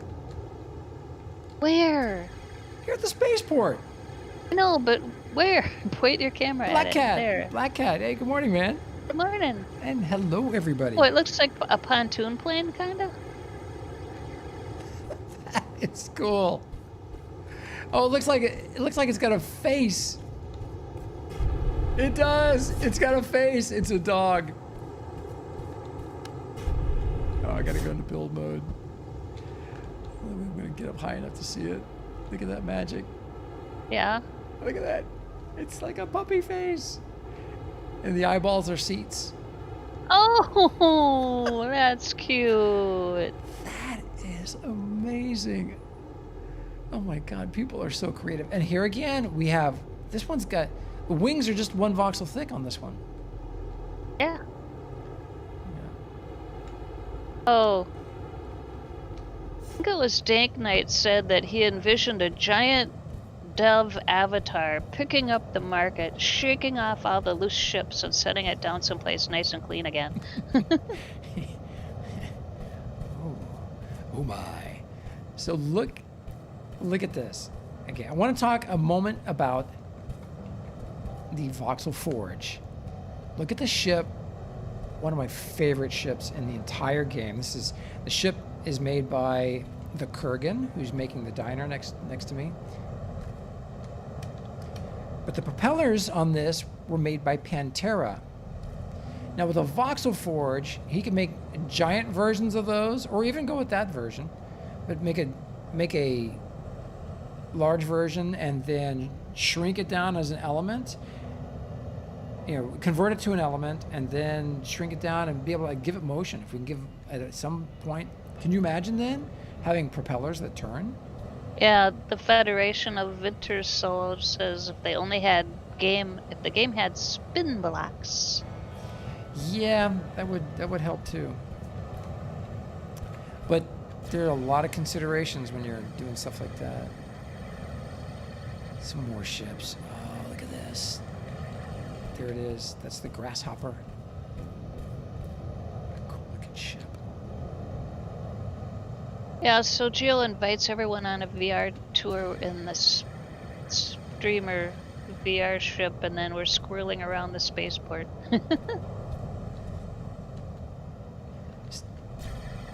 I forgot to take a picture of the puppy ship. Uh-oh. Run back to the puppy ship. Ruh-roh. Leadtail, hey man, good morning. Magic, can you drop that in the streamer discussion from Leadtail?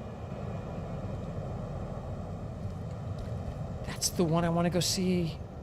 Thank you, Leadtail.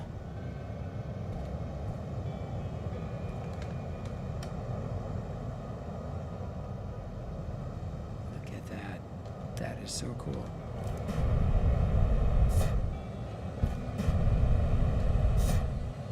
And good Lord, look at the size of that ship coming in. That's got to be Conquer. Is that Conquer? I don't know. I can't tell. I don't think it is. Oh no, it's not Conquer. Oh my God, look at that ship.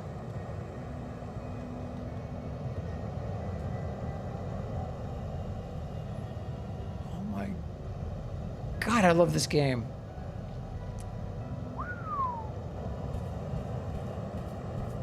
Oh, and someone's flying that. Holy smokes. Oh my God, Magic, I love this game. A Wilder. Oh, that's Wilder Silver Arrow. Wilder, man, thank you for all your help in the game. It's just been amazing. Thank you, Davian. Davian did it. He's quicker.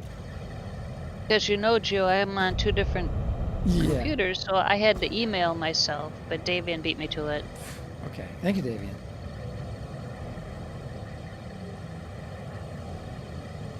So I wanted to show you guys the ship shop where it's still in production here, but to show it off in the daytime. So Bomb Diggity has designed the ship shop, and I believe they're going to be expanding it.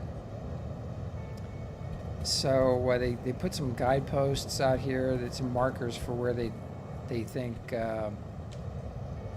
these features should be. So based on that, they'll be able to determine how big to expand the size of this thing. They want to be able to fit more ships in here. But these are the 3 ships that we have for sale right now in the ship shop showroom. And this is the Locust. I love it in these colors. Icy blue. And then that is, I actually designed that ship right there. The Volare. And it's fun to fly. Oh my gosh, it's fun to fly. What material is the blue? The blue is steel. Oh, blue steel. Matte blue steel, and the white is plastic. And then there's the world famous skipjack, and that is the Mark IV, I think. It's the Atmo only version. I don't know what the prices are. They've priced these out, but I don't know what the prices are for them.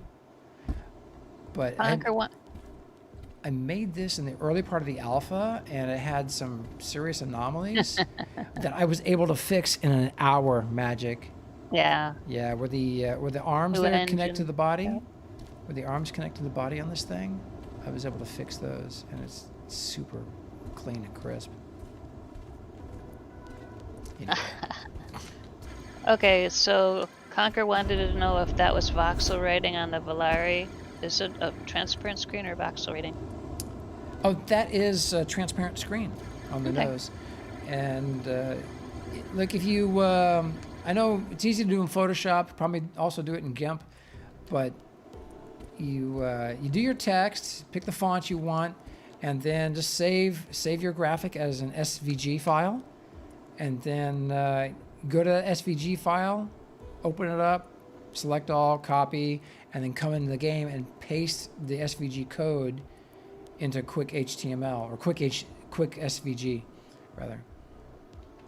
And so that is just pure SVG right there. Don't have to use graphics, don't have to submit it or anything. Cool. All right, time to head to the market. Which market are we going to go to? Man, look at all the ships out here. There's another one. Yeah, Luca's doing a quick flyover to show you a ship from yesterday in daylight. Oh, there it is. And Lord Donnie's on the way as well. They only have 25 km to go. Man, oh my God, look at that. He's been working on that for so long. Whoa! God.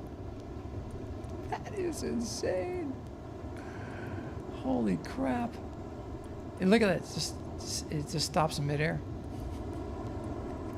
Large core mass flyover time. Yeah, and then anybody else? Is there another ship? So we're talking to Bomb Diggity. I think he's going to do a new foundation. Really would like to get the foundation for that structure, so that the bottom of the structure is higher than the level of the spaceport pavement, so that it can be seen easily from everywhere. Yeah. Fjordface said they dropped their work in progress off too, somewhere. I see a couple of ships here I didn't recognize. So I think you said yesterday for people to drop ships off and park them like in parking spaces. Oh, Lord Donnie's getting closer. 20 km to go. All right. Oh my God! Look at this thing. That's the one that flew over. Oh my God, that is amazing. And then and look at that. There's two ships. Oh my, there's Conquer's ship.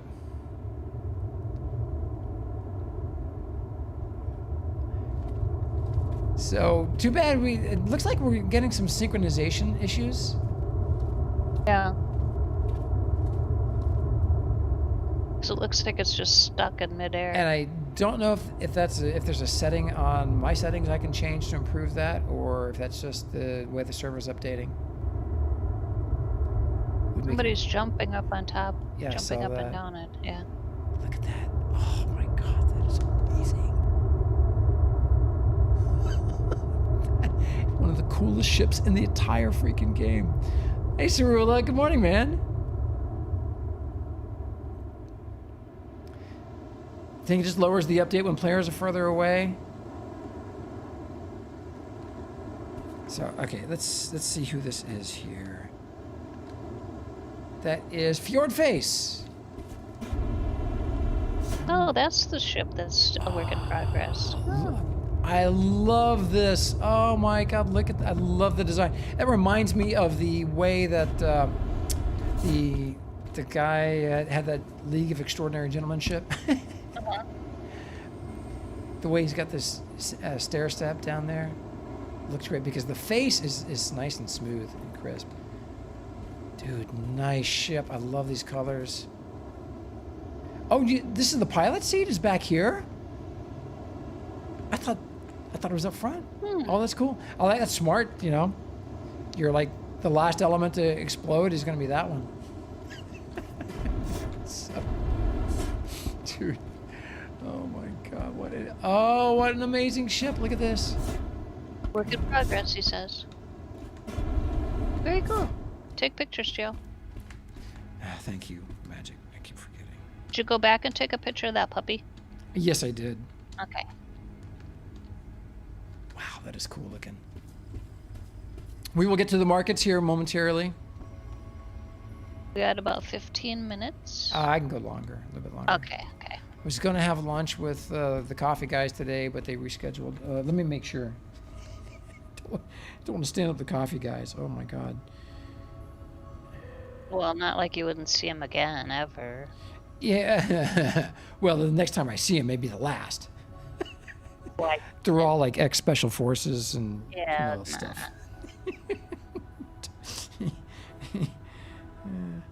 And he was never heard from again. Just tell him you were with your producer. All right, let's see. Checking messages. Sorry, everybody. Just important school stuff I gotta check. Uh-oh. It's taking me away. Oh gosh, everyone has to worry when Geo says uh-oh. That is loud. Holy smokes.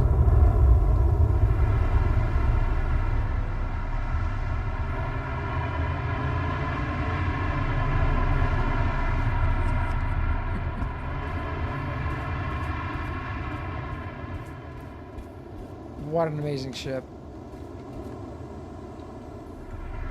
Shiny, yep. And then, you know, I'm going to fly the Angler over there. That, Lordani's 10 kilometers away. They can see the spaceport. The Lordani's almost here, Geo. okay, you know what? Look northwest.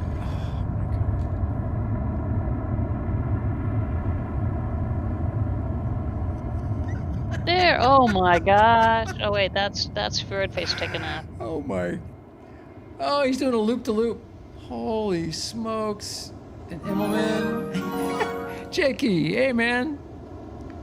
Oh, thank you for the follow, Jakey. Is it Jakey or Jackie. Jackie? Hey, good morning and welcome. There's our squirrel.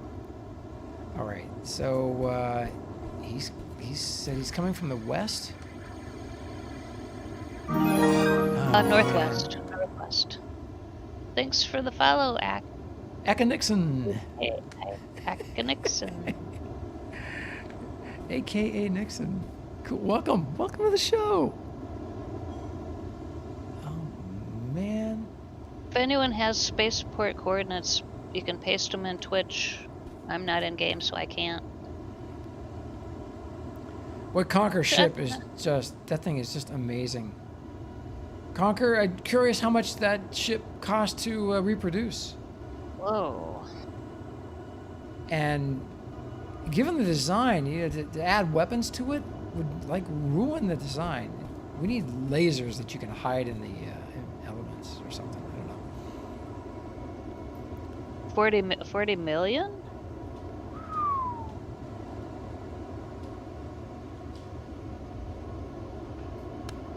I have to do a command, so I have the coordinates. Do a list of coordinate commands. But All right. While we're I'll do that waiting. later after the show. Okay. While we're waiting, I'm going to get fuel. Good idea. Oh, I hear it. I hear something. Oh, that's amazing. He'd been working so hard on that ship right there, and he finally got it to a point where he's ready to start flying it around. Look at that. That is a large dynamic core. Just take off vertically. Oh wait, and then there's another ship up there? What in the world is... Lord Omni says look up 1 km. Right there. That's it. Oh my... Good God, this is amazing. Yeah, it is great because in Landmark we could build amazing things, but we couldn't fly them. And Aka Nixon's, he's getting here now. Okay. All right. Well, Yeah, magic. That really is the biggest thing. You know, we built what? Oh, and look, the battleship's here. Oh my God, that's fantastic. Look what keeps showing up. I got to expand now. Oh, and there's the train or the truck. Oh, look at that. truck. Big Look at- dump look- truck look- look- look at with a that. caterpillar Look on at the back. that. Oh my God. Look at Ani's ship. Man, that Oh, looks like my. an alien invasion right there. Get a picture of it. Arc ship. Like an arc ship. And then there's another ship coming down over there. Look at this. This is the one that joined us. Oh no, this is the aircraft carrier. Oh man, look at that beautiful ship.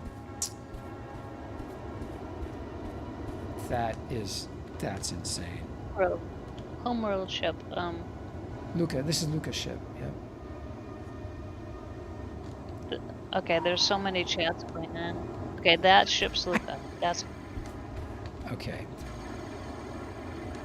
mine is like a homeworld ship. The caterpillar. Look at that, man. That is just crazy. Severbarka.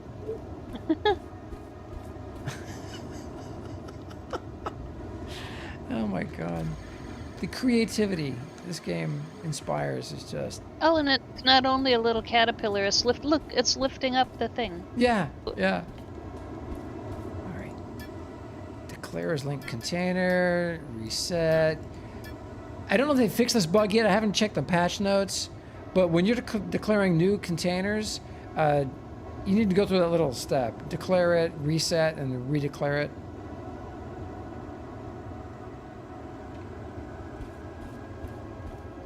Oh my god, that's amazing. Look at that ship. So we are going to be working on a wharf down here. Wharf? Wharf.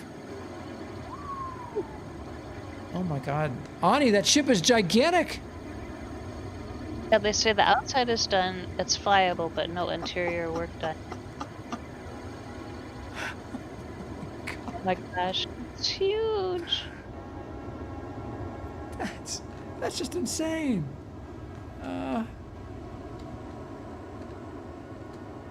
Oh yeah, Grimstone, yep, definitely. The Hallows party. Look at that. That thing just doesn't fall out of the sky doing those crazy maneuvers. That ship is so big, and it's fully decorated on the inside. You have to see it. You have to see it in person. Conquer ship? Yeah. Yeah. Lord Donnie says you're desynced, it's actually on the ground now. Oh boy. All right. Oh, And well, you're- there's stream delay. Yeah, and stream delay. Garrix, I don't have that command, that Discord command. What were you looking for? Look at this magic. One can put hatches for the fuel right here. Good for 1K. It was embarrassing. You had to cut open the wall to fuel the tank. True story. It's embarrassing for you. Not for 1K, it was for you. Oh, to our IC Discord, Garrix? Okay. Oh, look at that. He put it on an extra brake here. Nice. Oh, and space engines. Look at that. For vertical takeoff in space. Nice. There we go. I don't know if it's possible to move that hatch down one voxel, but that would be awesome if we could.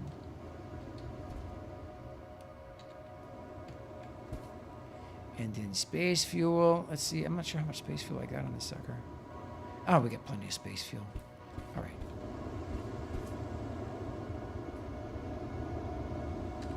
All right, all aboard. Going to market. Well, let's go to the nearest market. 8.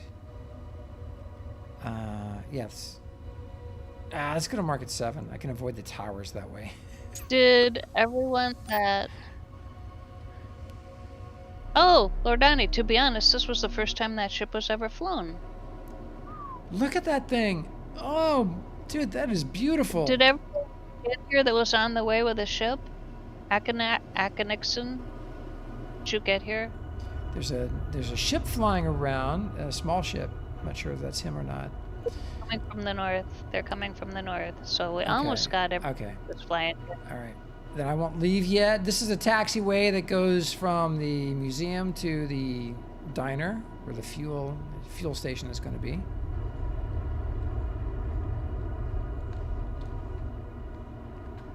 Oh my! Look at that ship.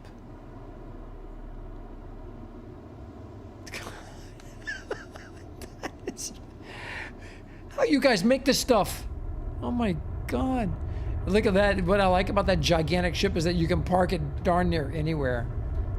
No? Seriously, because it's vertical. Oh man, that is just...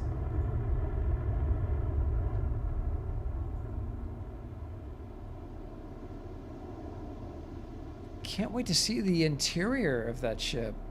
That's going to be an adventure right there. So the SR-71 is huge. It's twice the actual size of an SR-71. Just to get a point of reference. And look at the size of these. Oh, there's Aka Nixon. Ooh, look at that ship. Oh, and look at the one that was behind me. Is that...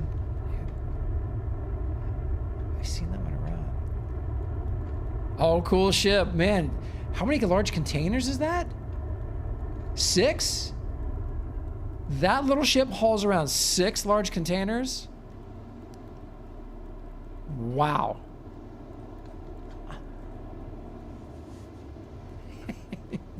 Luca, yeah, the DU-71 Geobird. That's an appropriate name for it. You have to, so, oh, that nice ship, man. You have to, here, let me land it. There you go. Now you climb in under it and jump up through the little hatch. On the sides, under the sides of the ship are a hatch. There's one on each side. And you walk up to them from the back of the ship.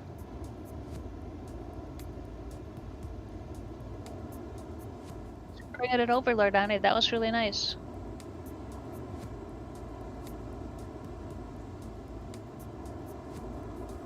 Lord Ani, man.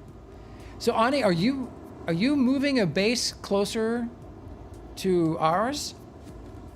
I thought you'd mentioned that you were relocating one of your bases or setting up a new one. All right, Magic. Yes, Joe. Brakes are locked. What am I gonna do?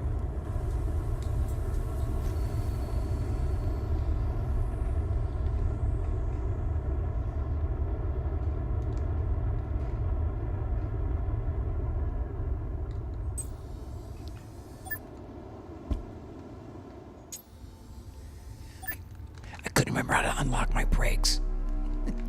Oh my. Here we go. Oh, there's another ship? Oh, PT Dragon. Oh, that's PT Dragon ship. The truck with the caterpillar. Oh, PT. Dude, that is awesome, man. All right. Oh, no. So points of interest. Let's go to market 7. Right, let's see what they did. Let's see what they did.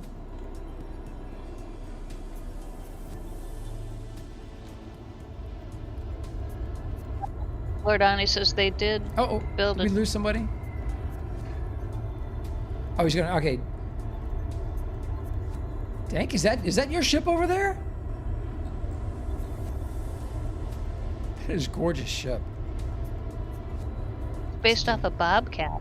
Cool. Yeah, oh yeah, that's right. Yeah, definitely a Bobcat. Okay, Dank's gonna fly there, okay. Build a temporary pad around 35 km from the spaceport to finish up the mothership. Ah, okay. You realized you left stuff in a container. Dang, I did.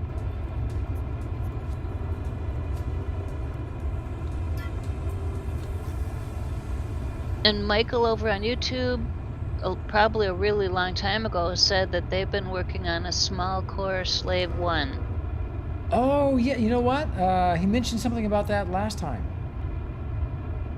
You have to bring it over to the space station, or to the spaceport.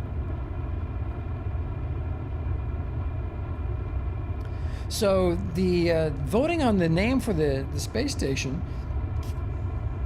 got organized and happened. I didn't even know what was going on until it was too late to add stuff to it. So did they go with a final name, or are they gonna do it over again?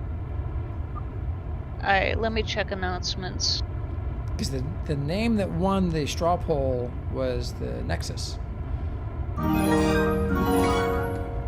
Vogel Rudy, hey man, welcome to the show, dude. Cheers. And thank you for joining us. It's a ship full of streamers, indeed. And we're riding in a ship made by 1K. This is called the Deep Stream Angler, and you can find it on the VR stations. If you can teleport right to the ship using the VR pod or the VR station. Just search for LandmarkExplorer stream ship. Vogel, thanks for joining us, man, and welcome. We're anxious to see what the markets look like. They've rearranged stuff. They separated the institutes from the market, as well as I think they separated the tutorial buildings as well. We're going to find out. And they've cleaned up all the ships that were at the market. Yeah, it is a shiny ship. It's reflective.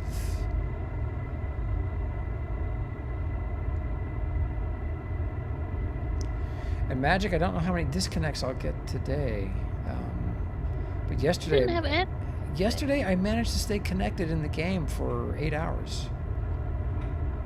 So maybe they tracked down that bug and found it. So here we're flying through the clouds. I swear, every time I know there's nothing in there, but I get nervous. I can't see where I'm going. It's like done that in real life in a Cessna 172. Often. There's Bomb Diggity St. Louis Arch down there, the Bomb Diggity Arch. Look at the towers that they're building there. So there's two towers that are part of the outfit. They have a really skinny string of cores going way up. Oh, don't hit it, Concord. And it's typically, you see it when it's too late.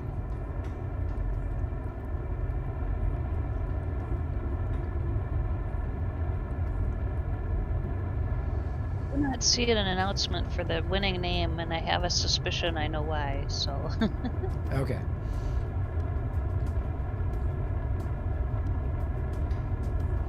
Oh, there's the platform up there. Is that the one where the casino's being built? No, that's just another platform. Yeah, those things are just deadly because it's painted black and there's a little string of voxels, so it's so hard to see. But that's that cool looking building. Looks like the logo looks like a longhorn. Then here's the other one with the casino. Oh, I got a nice message from her, the gal running the casino. Oh, she spotted me 2 million quanta, so we can go in and play some games. Aye, okay. Yeah. So, gotta do that. All right. Whoa. Is that a ship? What is? Garak says you just flew over him. Black Cat. Random question. Is anyone else getting a lot of missing or invalid parameter errors? No, I haven't had that happen yet.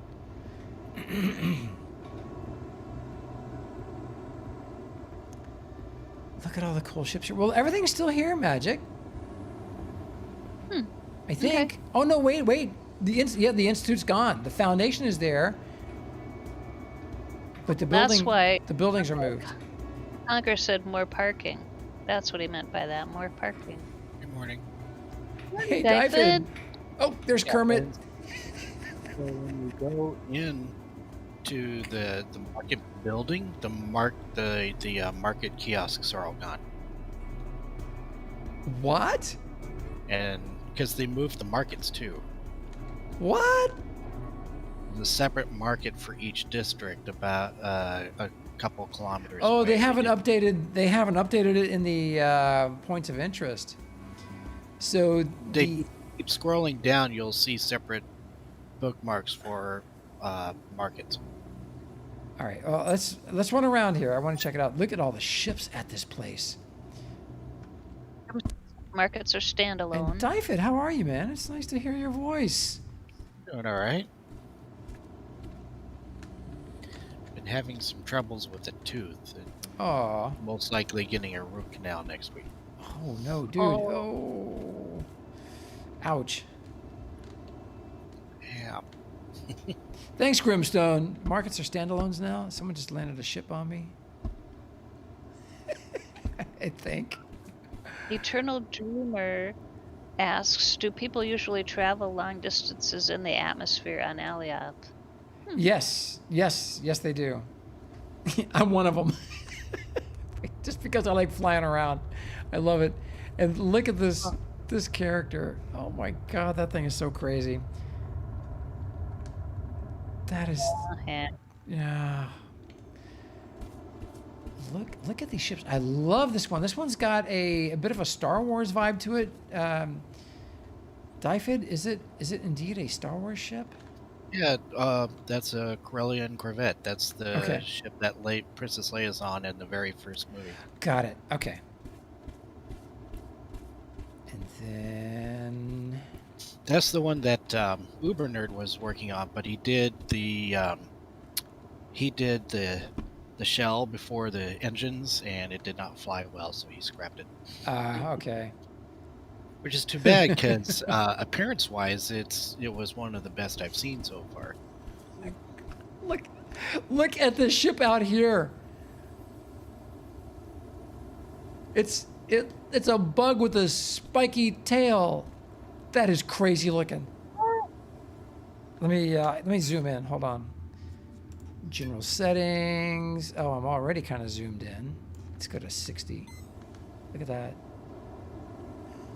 That is crazy. Oh my god. Aliath Saffron. Aliath still. Market 7. Yeah, we're at Market 7. Man, look at all the containers people have parked here. Woo. Concord just flew right in front of me. I'm almost there at the market. Okay.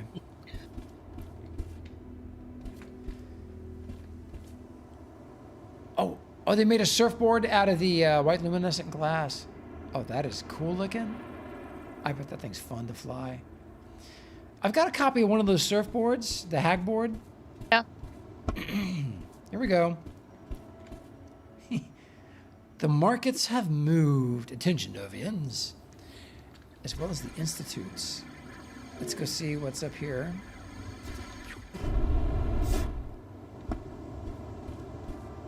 Oh no. I think I might be sad about that. About what? Market thing. Well, it's not necessarily permanent. Is it? So I think their intention is that this is temporary till they come up with a better solution for everyone parking and leaving their ships here. I run to the market. That's how I get to the market. All right, let's go here to the list. Okay.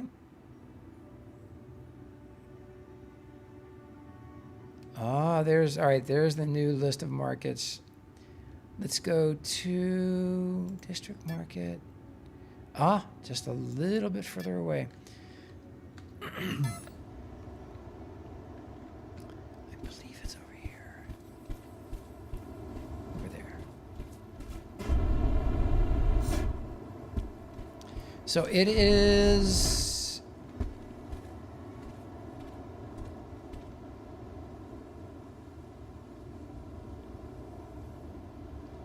I'm not seeing the marker.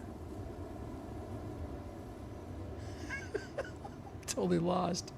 You said destination. Yeah, I see the marker on my mini map. Here. Let me get back on the stream ship. All aboard the stream ship. Let's go. Oh, gee, I just got here.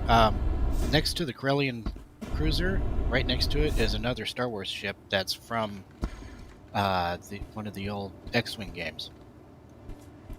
The one that's parked vertically with the giant rockets on it? Nope, on the other side. On the other side. This is a cool ship. Look at those rockets. Oh, man.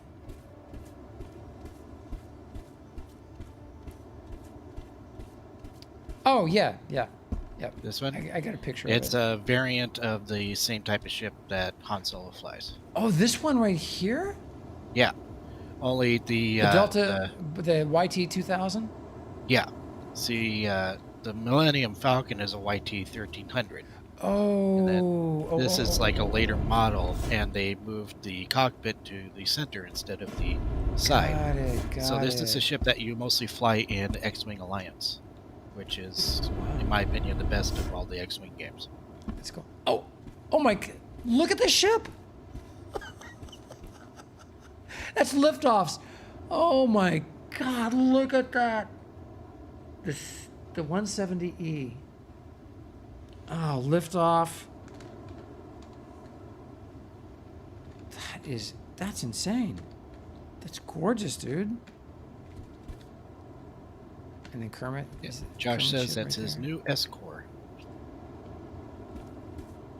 Josh, nice, dude. God, that's beautiful. I love your logo. Did a nice job putting your logo on there. It's nice inside, too. All right, gotta go have a quick look. So, folks, we really are headed to Market 7. Man. So what's interesting is Kermit and Josh both have this interior with the cow catcher on the front, and that has a really neat effect. So is there glass? Is there glass in there, or is it just really breezy when you fly? It appears to just be breezy. Well done, man. Oh my gosh, that is so well done. You know what? I didn't even... Let's go upstairs real quick. Beep. Oh, look at that. Nice view. Dude, what a great ship. He's got a cool looking... If you guys haven't been to Josh's showroom, he's got a great showroom. Beautiful ships. He had some voxel art on the wall of his showroom, right? Wasn't that you, Josh? Oh my God, magic, it just never ends. There's so many ships, so little time. Look at this, look at the pink truck. It looks like an airport, one of the airport trucks. It's pink. Oh my God. The insanity. Oh. All right. Let's go fly around. It's on my waypoint.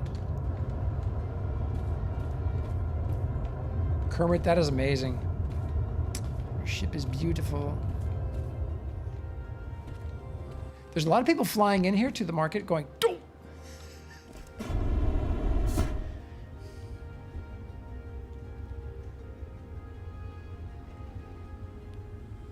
Nixon, are you aboard? Did you make it on? Yeah, he did. Okay. All right. Get someone else coming in. There we go. I still haven't filled up. There's room for everyone to sit, and there's room for even more to stand. That is so cool.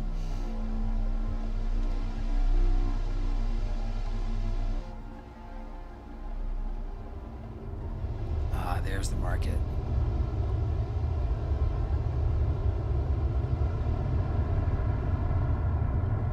Oh man, someone landed their little carrier out here too.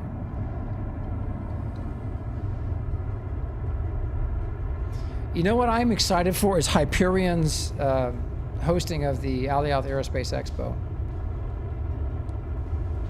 That is going to be extraordinary. The entire event is housed on 200 large static cores. 200. Well, yeah, based on the Zenith Corp Expo, they're going to need them. There was a lot of people there.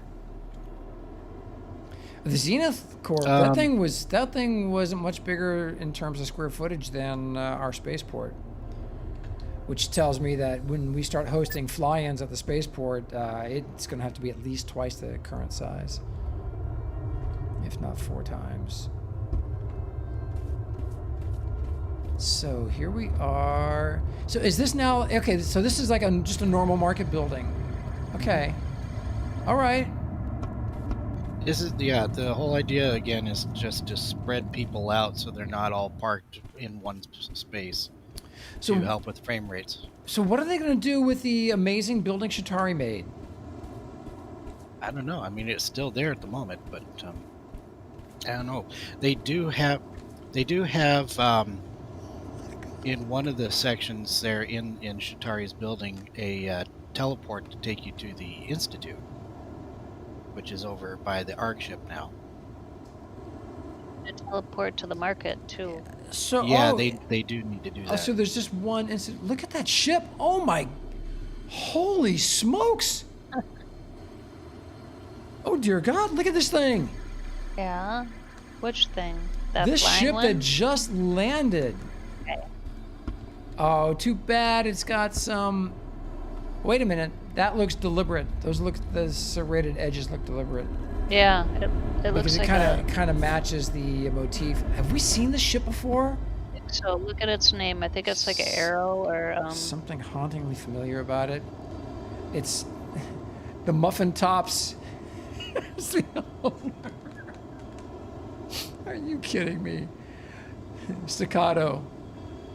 Oh my God, look at that ship. Look at the pointy bit for the nose.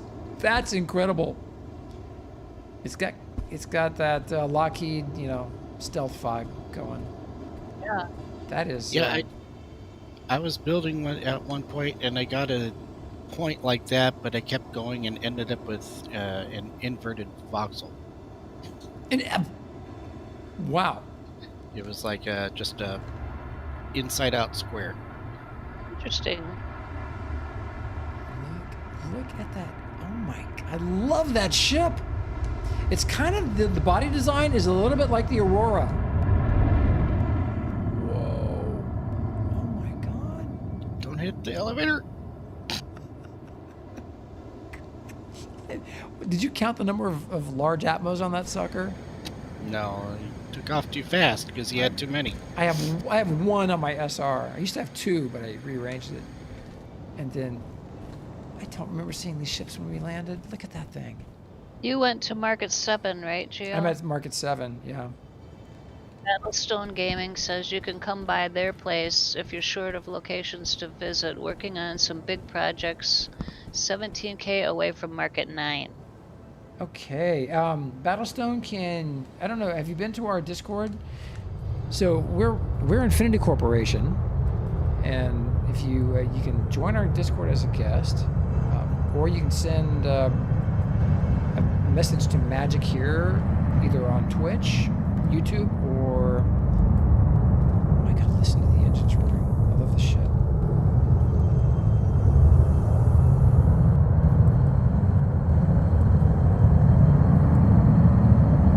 What is making all that noise? Oh, it's Conquer. Where the hell did I park? Hello? Battlestone, if you paste your coordinates into the YouTube chat, I can copy them and put them in our streamer discussion on Discord. This is the little helicopter we saw yesterday. Oh, and he's flying it. Oh my God. Oh, Oh yeah, that belongs to, or at least one of them belongs to a streamer. He was using that to buzz around the expo. Oh my God, that's so cool. Okay, all right. I should have turned on my UI. Could have seen who it was. It was Bard. Mike the Bard? I'm not sure. Mike? Might have been. Somebody. Or no. It was Jarrett. I think. Jarrett, No? okay. No, maybe it was. I can't remember who it was. Somebody was buzzing around the expo in it. One of the things I love are all the different color schemes for suits. Just see a lot of black, and then like two tones of black, and then a really cool color for the highlight. See a lot of that, but the variety of everything else is amazing. All right, is everybody on board? We got everyone? Ooh, look at the ship that's coming in right now. It's to the left of our ship. Shocked him? Someone's going to crash into it. Oh.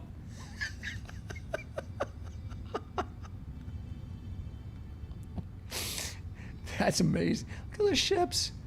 That's just Another crazy. orca. All right, let's. Are the institutes? Well, let's just fly toward the ARC ship. We'll just fly around until we hit something. Oh, the helicopter is Angry Dad's.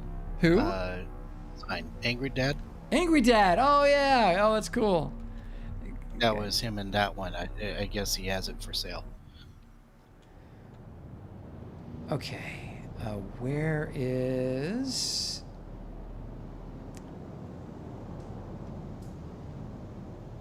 Hello, Arc ship. Should be west. Should be up there.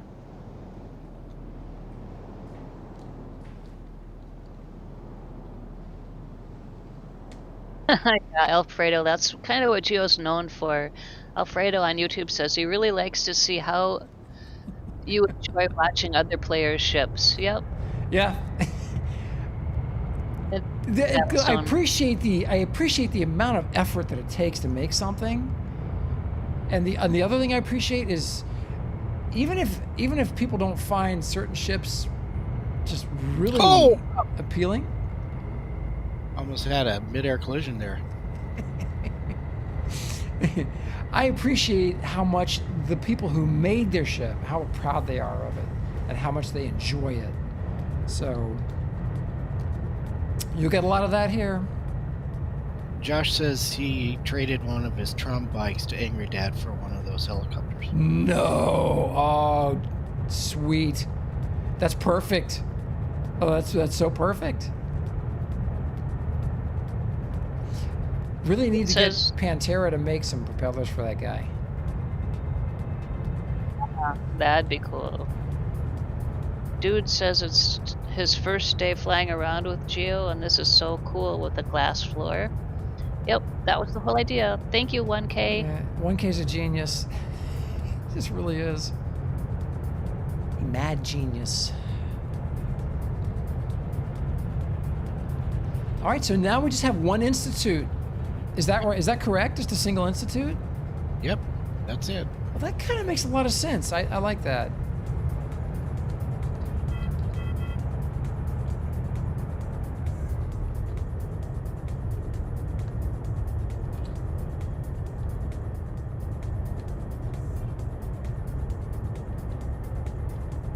The 1K and I kind of collaborated. He had this brilliant idea for this wonderful tour ship. And then I thought of, why don't we put VR pod in it so people can join via VR stations? And it's, you know, it was so cool at was it DIA where they have these really cool looking ships with the circular ring, or the ring of Atmos, and then the seating area reminded me a great deal of our thing here. I can't tell what is down there. All right, it's just a platform. And there's nobody here. Well, it's time for us to go get smart, huh? Oh, I hit the, hold on. I did the landing sequence and it didn't put the gear down.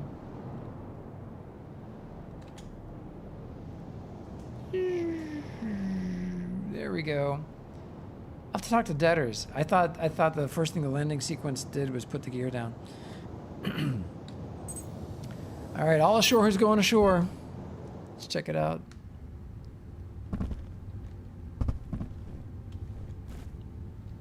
Ingo!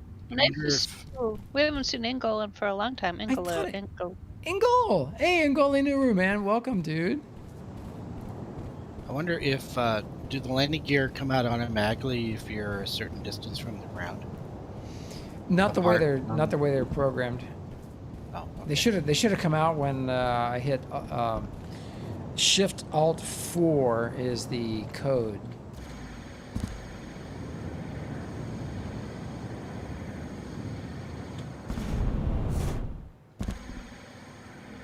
Yeah, you can still teleport to any of the districts from here. Okay, well that's really handy. And now, is there how do they handle the teleport to the institutes?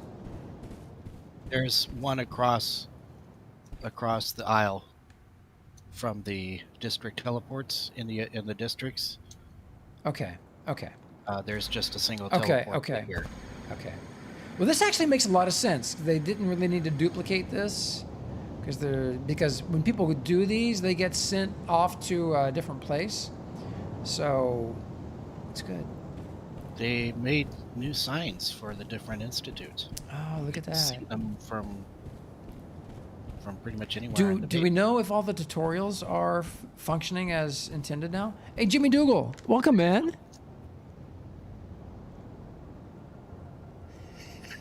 Jim, no, just for landing gear, just hit G. In any ship you make, just hit G. But there's an auto landing sequence that Detter's programmed. It's Lua script that he programmed for the ship, and to activate the auto landing sequence, it's Shift Alt 4. Alt 4, it sets auto hover at 4 meters, hit it again, 10 meters, hit it again, sets it to max. And then Alt 1 is auto level, which is great when you're trying to land or you're scoping stuff out. But when you're trying to take off, it's like not having your flaps set correctly. It can result in really disastrous stuff. It looks like you can go into the buildings that were closed off before, like the community tutorial building, but the actual elevators to the tutorials are still not working. Okay. Man, look at this. Look at this building. Creeper had a good question, which I just assumed that the shuttles were still working between the moon and Aliab. Yeah, took a shuttle from the moon over here to this morning. Now, which now they have to update the cutscene because when it shows them landing, the towers are still there. Is that chain that's holding up that large space engine? Extra large space engine? Or is that a large? Extra large. That looks like voxels. How cool. What a neat place, man.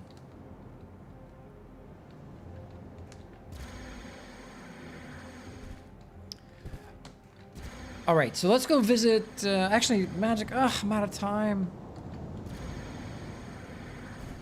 Yep, Joe, 1:30. Out of time. Someone said they were close to one of the markets. Who was that? Was that Battlestone?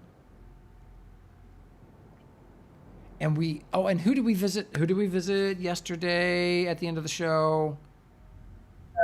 BC, Yeah, BSC. Black. Yeah, we gotta visit them again. Okay, so the next time we get the game up and it's daylight, we gotta go straight to their place first because you gotta see their runway. They have the only runway I've seen in the entire game that is correctly marked, FAA regulation markings. It's 200 feet between the start of each line, and the lines and the space between them are the same size. And then they've got the threshold markings set correctly. The threshold markings represent the length of the runway. And then they've got the proper touchdown markings. Dude, it's the only runway in the entire game. And you know what? I love the length of those lines. I was worried that they would just be too long, but they're right. So I'm going to redo ours to make them correct. Seriously, it's at BS. What's her name again, Magic? I don't remember. BSC warehouse?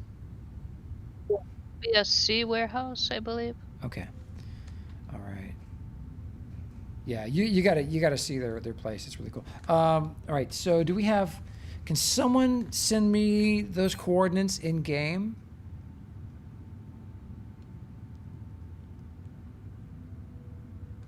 Oh, KD. KD sent me that's awesome. Anyway. Black warehouse. Got a message from KD over on YouTube in game. That's cool. All right, so if someone can send me in game the coordinates for that spot, I would appreciate it. Battlestone? For Battlestones, yeah. He says he is 17 kilometers away from Market 9. So we can head to Market 9. Until I get that. When you say market, you mean the old Market 9? I assume. It just says District 9. Okay. That's cool. All right. So the district's still there, just the market's moved. All right, I got that set. All aboard, everybody on? Are you still here, Davian? Because Davian could paste it from IC Discord into... Here, hold on. I will paste it from there to here. If someone could paste, send me those coordinates in game. Thank you, Battlestone.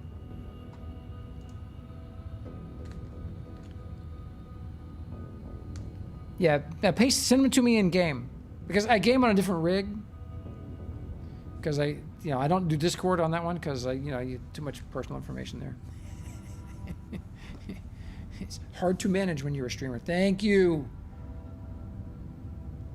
Kedlin. Appreciate it. Right click, set as destination. All right, Battlestone, we're on our way, bud. All aboard. Anybody else coming with us? Hop on.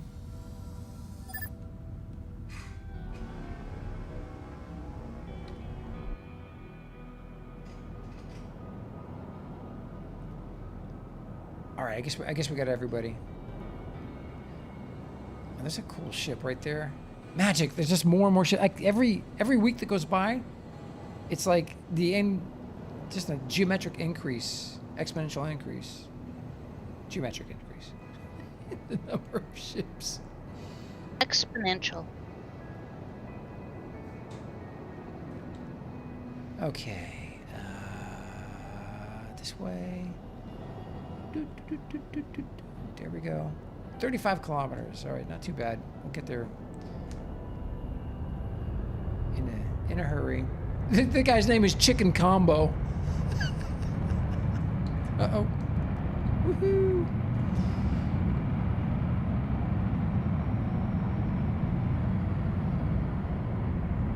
So, I was hoping that Bomb Diggity would want to fly some of the ships that I've got and vice versa. But he has, his controls are backwards because he flies, I think he's flying with a joystick. Oh. So he said he won't fly any of our ships because he'd just fly them right into the ground. If you watched him fly, if you watch his YouTube channel, he'll put his B2 on a knife edge and fly between structures on a structure. Oh, Nixon, hey, Aka Nixon, man, thank you for joining us today, dude. That was a lot of fun.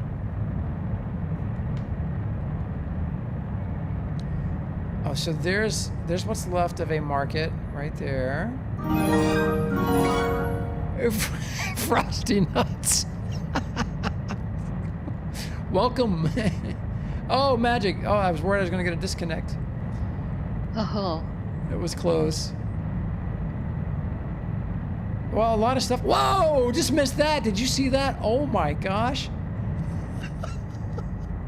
Holy crap. I don't know if that was just sky junk or... I don't know. That was close. Stream delay, though. I just saw it. And then look at that big runway down there. Have we been down to that pad? Oh, there's where you go. There's that ship that we saw at the market. There it is. I'm pretty sure that's the one. That Lockheed Martin looking thing. You're going to a certain place by a certain place, Joe. I know. Hey, Frosty, man. Thanks, dude. Awesome name. Welcome to the shoe. Tourism accident class action lawsuit. Yeah, boy. Oh, look at that. He's got his own private lake that needs to render in.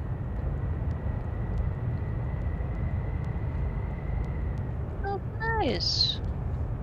Oh, he was once a WoW Frost Mage. Well, that makes sense, Frosty. All right, let's see. Here we go. Whoa. Uh-oh. Dude just pooped out of the ship somehow. And somebody is moving their ship right below you there, Gio. Oh, T-Rex. Hey, there's T-Rex. Hello, T. We've been here. Huh. Anyone else? I've been here before. But look at this. Oh my God, the place is looking fantastic. All right, I need to find a little place to park so I'm not in the way of anybody trying to land or take Yeah, like off. not on the runway. Yeah, I'm gonna.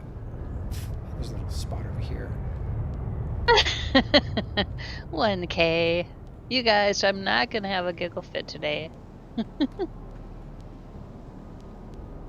May contain lead wonders if anyone else is having action forbidden issues with containers or hubs today after the patch. Oh, make sure when you declare your container, declare, reset, and then declare again.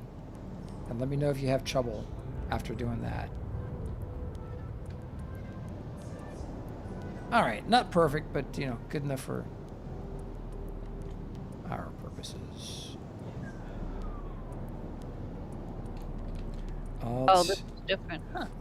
There we go. Jimmy says, for a game that has no wheels, there sure are a lot of runways.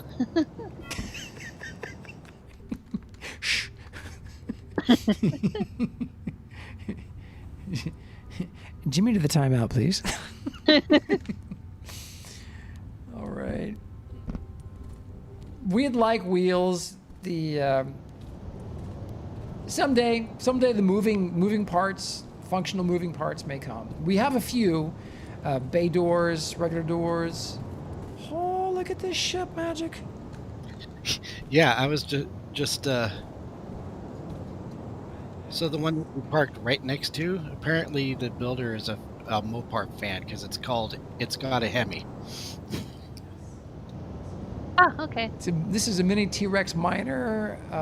Old and salty is the character's name. So you must be talking about a different one. Yeah, I'm talking about the one that you parked right next to. It's a little darker blue. It says XC on the side. Oh. It's got a Hemi. Oh my God, that is. It's got a Hemi. Look at that. We've seen the random water through the runways before. I kind of like it. Yeah, I don't know. Like, especially because like the way they've got their look at floors, this. Look at that. there's like cutouts in it, and it makes me keep thinking I'm about to like fall into the water. Oh my! Look at. Oh, okay. The ship is. The ship is. There, and I'm just, It's amazing. yes. Magic. It's amazing. Good. Like in other words, Magic, shut up. No, look at the. Look. So he. It's got a Hemi. It's got not just one Hemi. It's got two. Oh, not just one. It's got two. I love the way he decorated the engines. That's just. Yeah, cool. That is awesome. Clean looking, nice looking ship. I bet this thing's fast. Well, it would Yeah. have to be the Hemi. Now this, I like the design on this. Here's one of the things I've seen people start doing. They take these two large wings and smack them together, and they really look neat. Oh. I really like this green one over here too, the Locust. Oh, this is the one he was maneuvering when we landed. That's a pretty ship. And yeah, not just all these cool ships. Look at the building over here. That is really beautiful. I like that design. AK Dixon is wondering if the stream ship's going to be parked at the IC space station, Yes. spaceport when you're done. Yeah, I'm going to bring it to the spaceport before I log off for the afternoon. Oh, cool. I like that angle. Give me a second here. Making sure I didn't miss anybody's message. Jeez. Whew, all right. There's just a big honking spaceship over in the other end of the platform here. It's called Beefcake. It's aptly named. Oh, did you see T-Rex is over on YouTube? Welcome to our home. T-Rex. Oh man, thanks, dude. Seen a lot of your ships floating around. Look, I like these little speeders. Those are slick. a cool design. Oh, and the yellow. He's got a yellow one. I want this one. It's the Landmark Explorer colors. And then this cool ship right here. You guys have some great ships. Is that a scanner? It sure as heck is. I didn't even recognize it. That is like nicely done.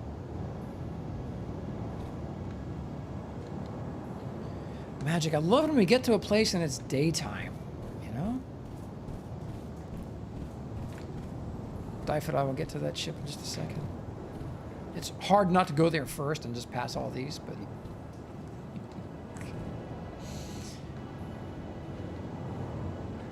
I like what they've done for the parking blocks here. That's great. Good choice of material. Now,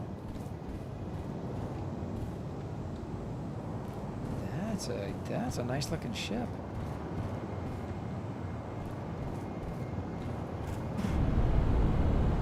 This is the Anvil? Is that what it says?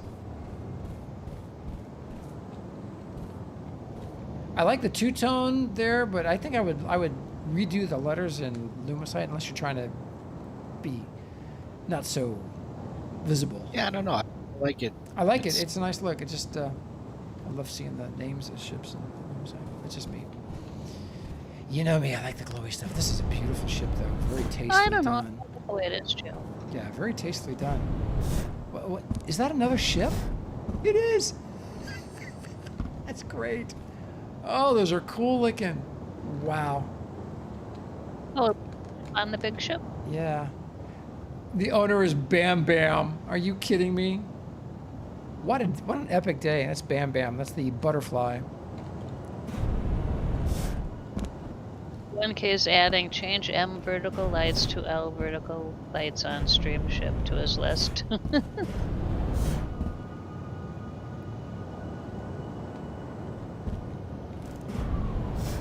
Man.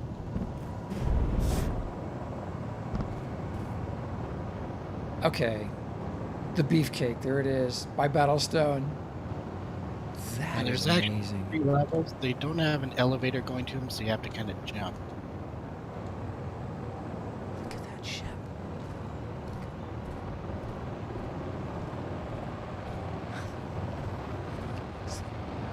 Oh, Dredge, yeah, it's amazing. It's amazing to Geo.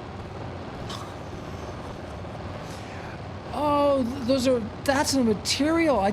I was thinking those were like microvoxels. What a great, dude, what a fantastic idea. Look what he did here to connect these engine housings, or these structures here. Use this panel voxel material. Oh, geez, that's brilliant, dude. Absolutely brilliant. At a distance, it has a dark gray aluminum panel. Oh, that is so clever. Well done.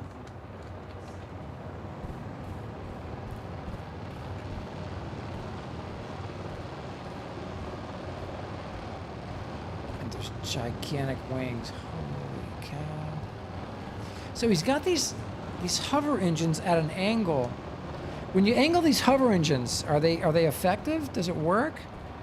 Or do you use that to center the ship or to get into tight spaces? I'm not sure.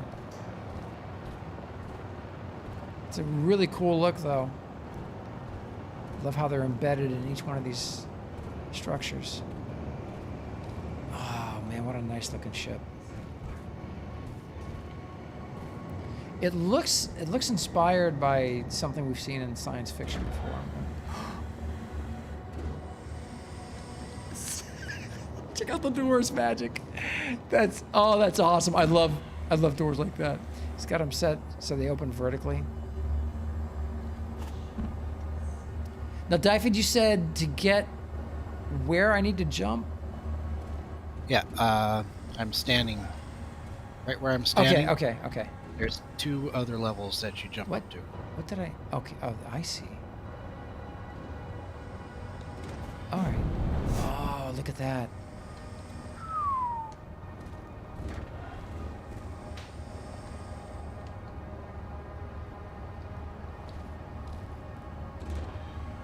Pilot, co-pilot, yeah.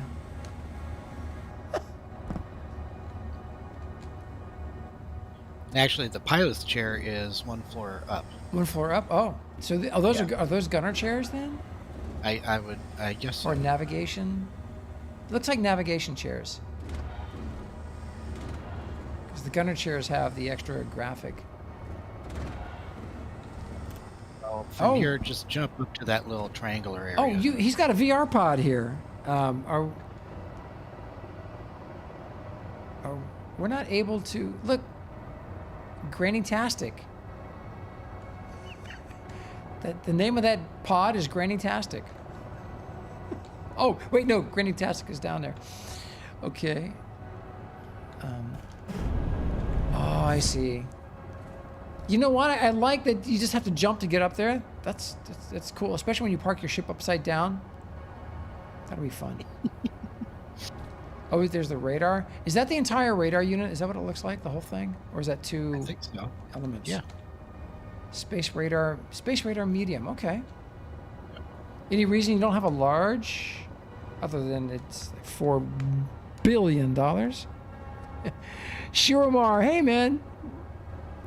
You haven't used a ton of the VR stuff. Because this is only a medium dynamic core. So it depends on if they've made it available to only their organization or to everybody. Or to only their friends. There it is. Oh, man. Look at these ships.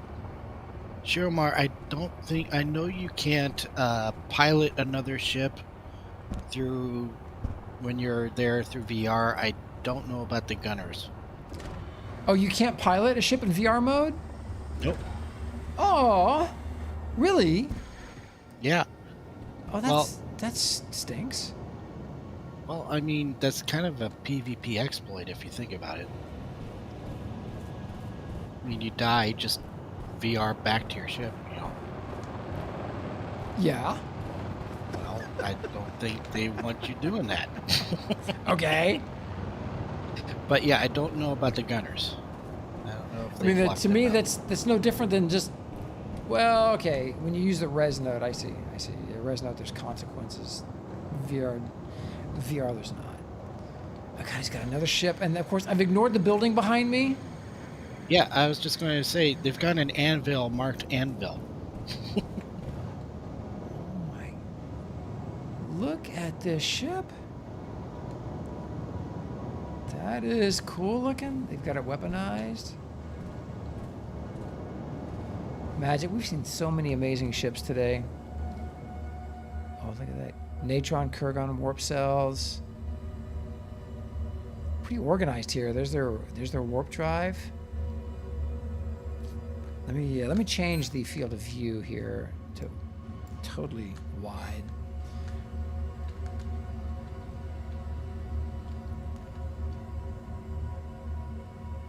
Every day we see something that is like more amazing than the day before, I think. I know. It is. It's just really insane. I missed the inside hallways on the first floor. Am I just now seeing that message, or What's that? Battlestone? It says on YouTube. He says you missed the inside hallways on the first floor. Oh, on the beefcake, maybe he means. Yeah, must be talking about the beefcake, or he could be talking about the building over there. You talking about the beefcake or the building? We haven't been in the building yet. Giving him a stream delay, giving him a chance to respond. He'll have it at the next expo. That next expo, I'm telling you, the expo is it 3 days, Magic? Or do we know how long that is? I don't know, Jill. 3 days is not going to be enough. It's going to need to be a whole week. But I don't know how people are going to be able to do that. Yeah, I have a sign over here that says, if you're reading this, get back to work, lazy. Oh, look at that. Man, so something, when I hit this... Oh, I kept speeding up. is cool looking. So he's got luminescent white glass down there as a micro voxel. Well done, man. That looks good. Looks good. Looks really good. Oh, and then it takes you out into the nacelles or whatever they are. Let's go have a look. The inside of the building is just a giant voxel library. All right, let me take it out of fisheye mode.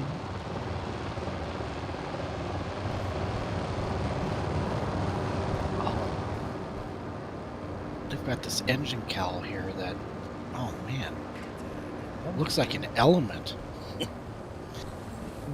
Where? Inside the building? Inside the building. Inside the main building.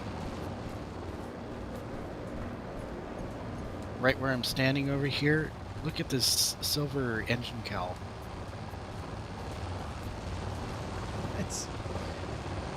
That looks fantastic. Just a second. Cool looking shapes. I got the letters. That's a great font. I look forward to more fonts coming in the game. We've talked to Metallical about it, or we've talked about the stuff he did in Landmark a lot. I don't know if he intends to bring that into DU yet or not.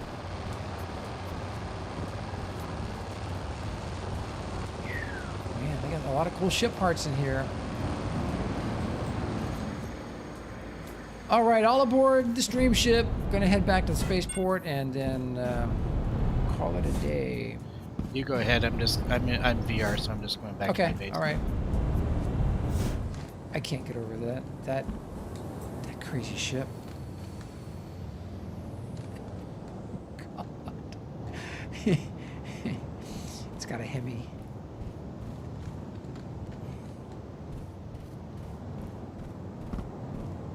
Nicely done. Great base. Great base, guys. Really, that's incredible.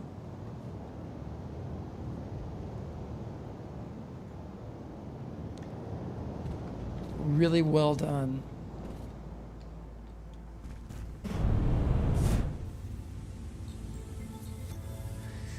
It's dude's flapping his arms. Do that again, dude. Jump. Oh, he was behind the seat. There he goes. There he goes.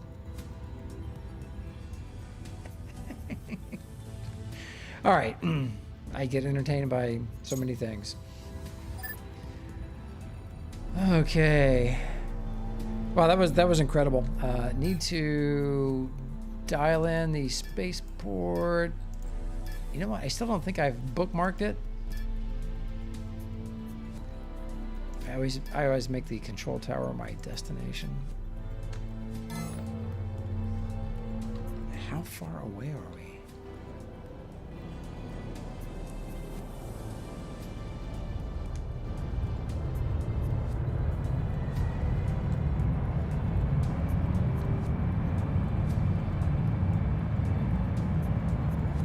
Nice place you guys have out here, really.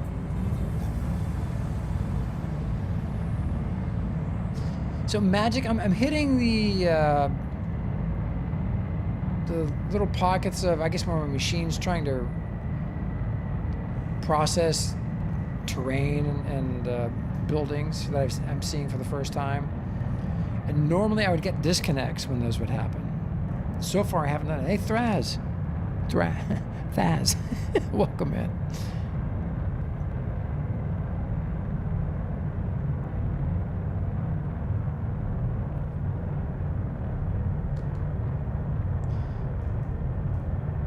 So Idris is asking if anyone's made an LCRS yet.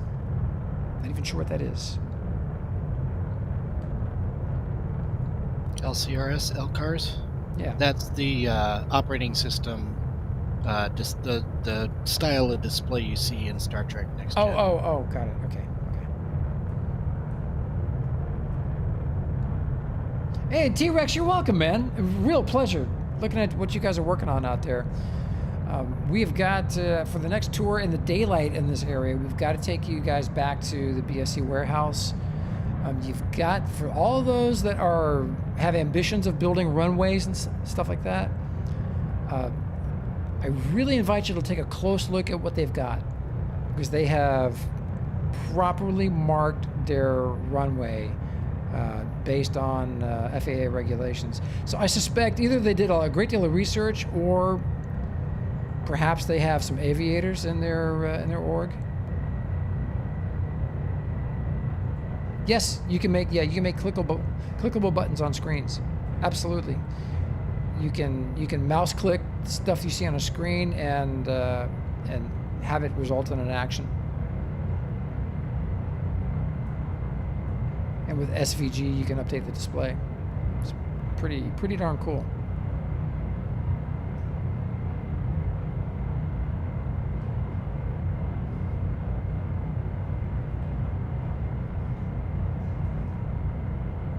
This little ship is so powerful. Waziz, hey man, welcome to the show, dude. Yeah, we can do a barrel roll. No problem. I like to pause it though for a while upside down just to freak everyone out, and then there we go. Well, I love doing that. I don't know how fun that is to watch. I don't want to make people seasick or give them vertigo. So, apologies for anybody that's... All right.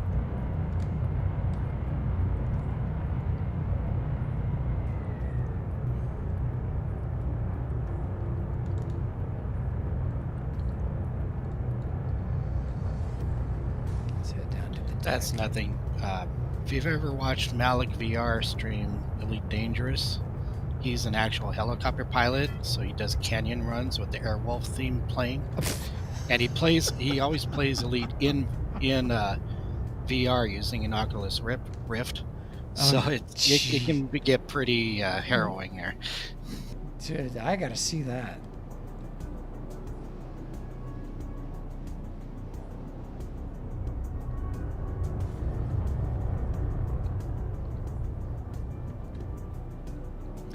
So we're working on a lot of different code here at Infinity. A lot of autopilot stuff, auto landing features. One of the things we want to be able to do is be able to mark a spot, mark all the landing pads, and then be able to send a code to an incoming ship to what pad for their size ship is available for them to land on vertically.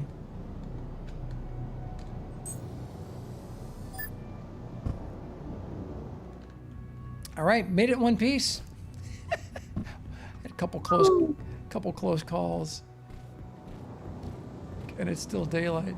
Oh, real quick, you know what? Let me hop in one of the chairs over here. If you come to the Spaceport, you got to go up to the executive booths and have a seat. Well, actually, I don't think I've got the seats activated for public use yet. I got to take care of that.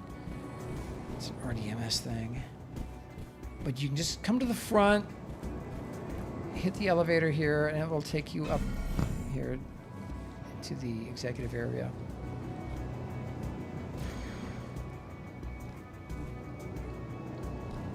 And I don't know if I've made these public yet. The encampment chair might be. Yeah, and one of the other things when I was reading the patch notes for today, they also removed the option in RDMS to set a build publicly for all. I don't know about individual elements, but I know they did for the build itself. So if the build, well, if you don't have build perms, you cannot remove an element. So if you take an element and make the element publicly available to everybody, no one can come up and take it because they have to be in build mode in order to do that. Yeah, that's good. Yeah, Blazemonger. Yeah, that's really smart. I'm glad they did that. Oh, Lord Annie says elements public for all is disabled as well. Okay. Not sure I like that. So how do you... Although that probably protects the market kiosks in case anybody gets in like they did a couple weeks ago. Oh, look at that little yellow flyer that just rolled in.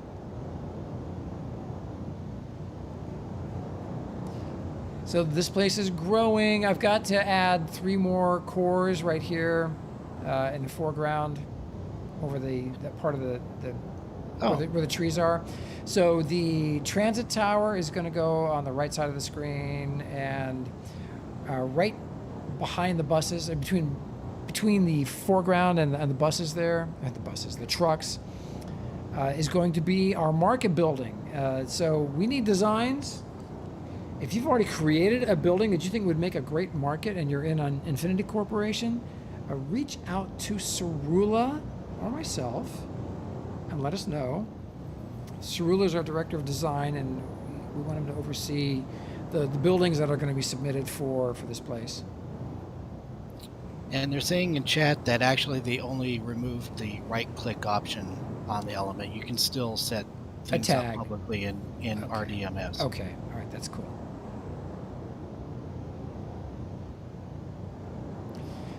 So anyway, our market building is going to go right there where Moap's, MOHAPX, where he is,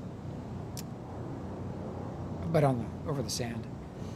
Bite Smarter and Soggy Ghost say they need to make the emitters work farther than 100M for the landing pad thingy.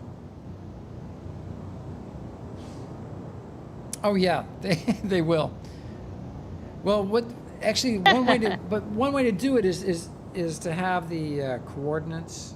If you've got the coordinates as a waypoint, then your ship can navigate to that and auto land on that waypoint. It's just having some method to be able to send that data to the user. We'll figure something out. We got some really smart developers. Nominates Pantera to make a taco stand for the food court. Oh yeah, we don't have a food court yet.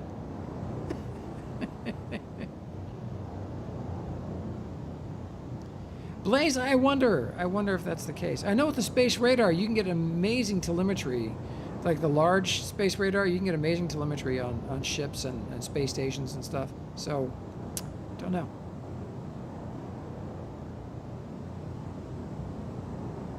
Oh, Bite Smarter, thanks, man. So some of that stuff has already been accomplished. Well, everybody, we're going to roll the trailer for Infinity Corp, and Magic is going to find us a landing pad on Twitch. Thank you for watching the show and hanging out with us today, everybody. Great discussions today. Just great ideas. You guys just come up with incredible ideas. So keep them coming. And don't forget, we have our interview with JC on the 6th of November over on our Morning Brew, the official Morning Brew Show channel. Oh, Bush, yeah. Well, I'm running late. Normally, I'm done, so we're like an hour late. But it's all good. Right on, Bush. That's why we're here. Be good, everybody, and we will see you tomorrow.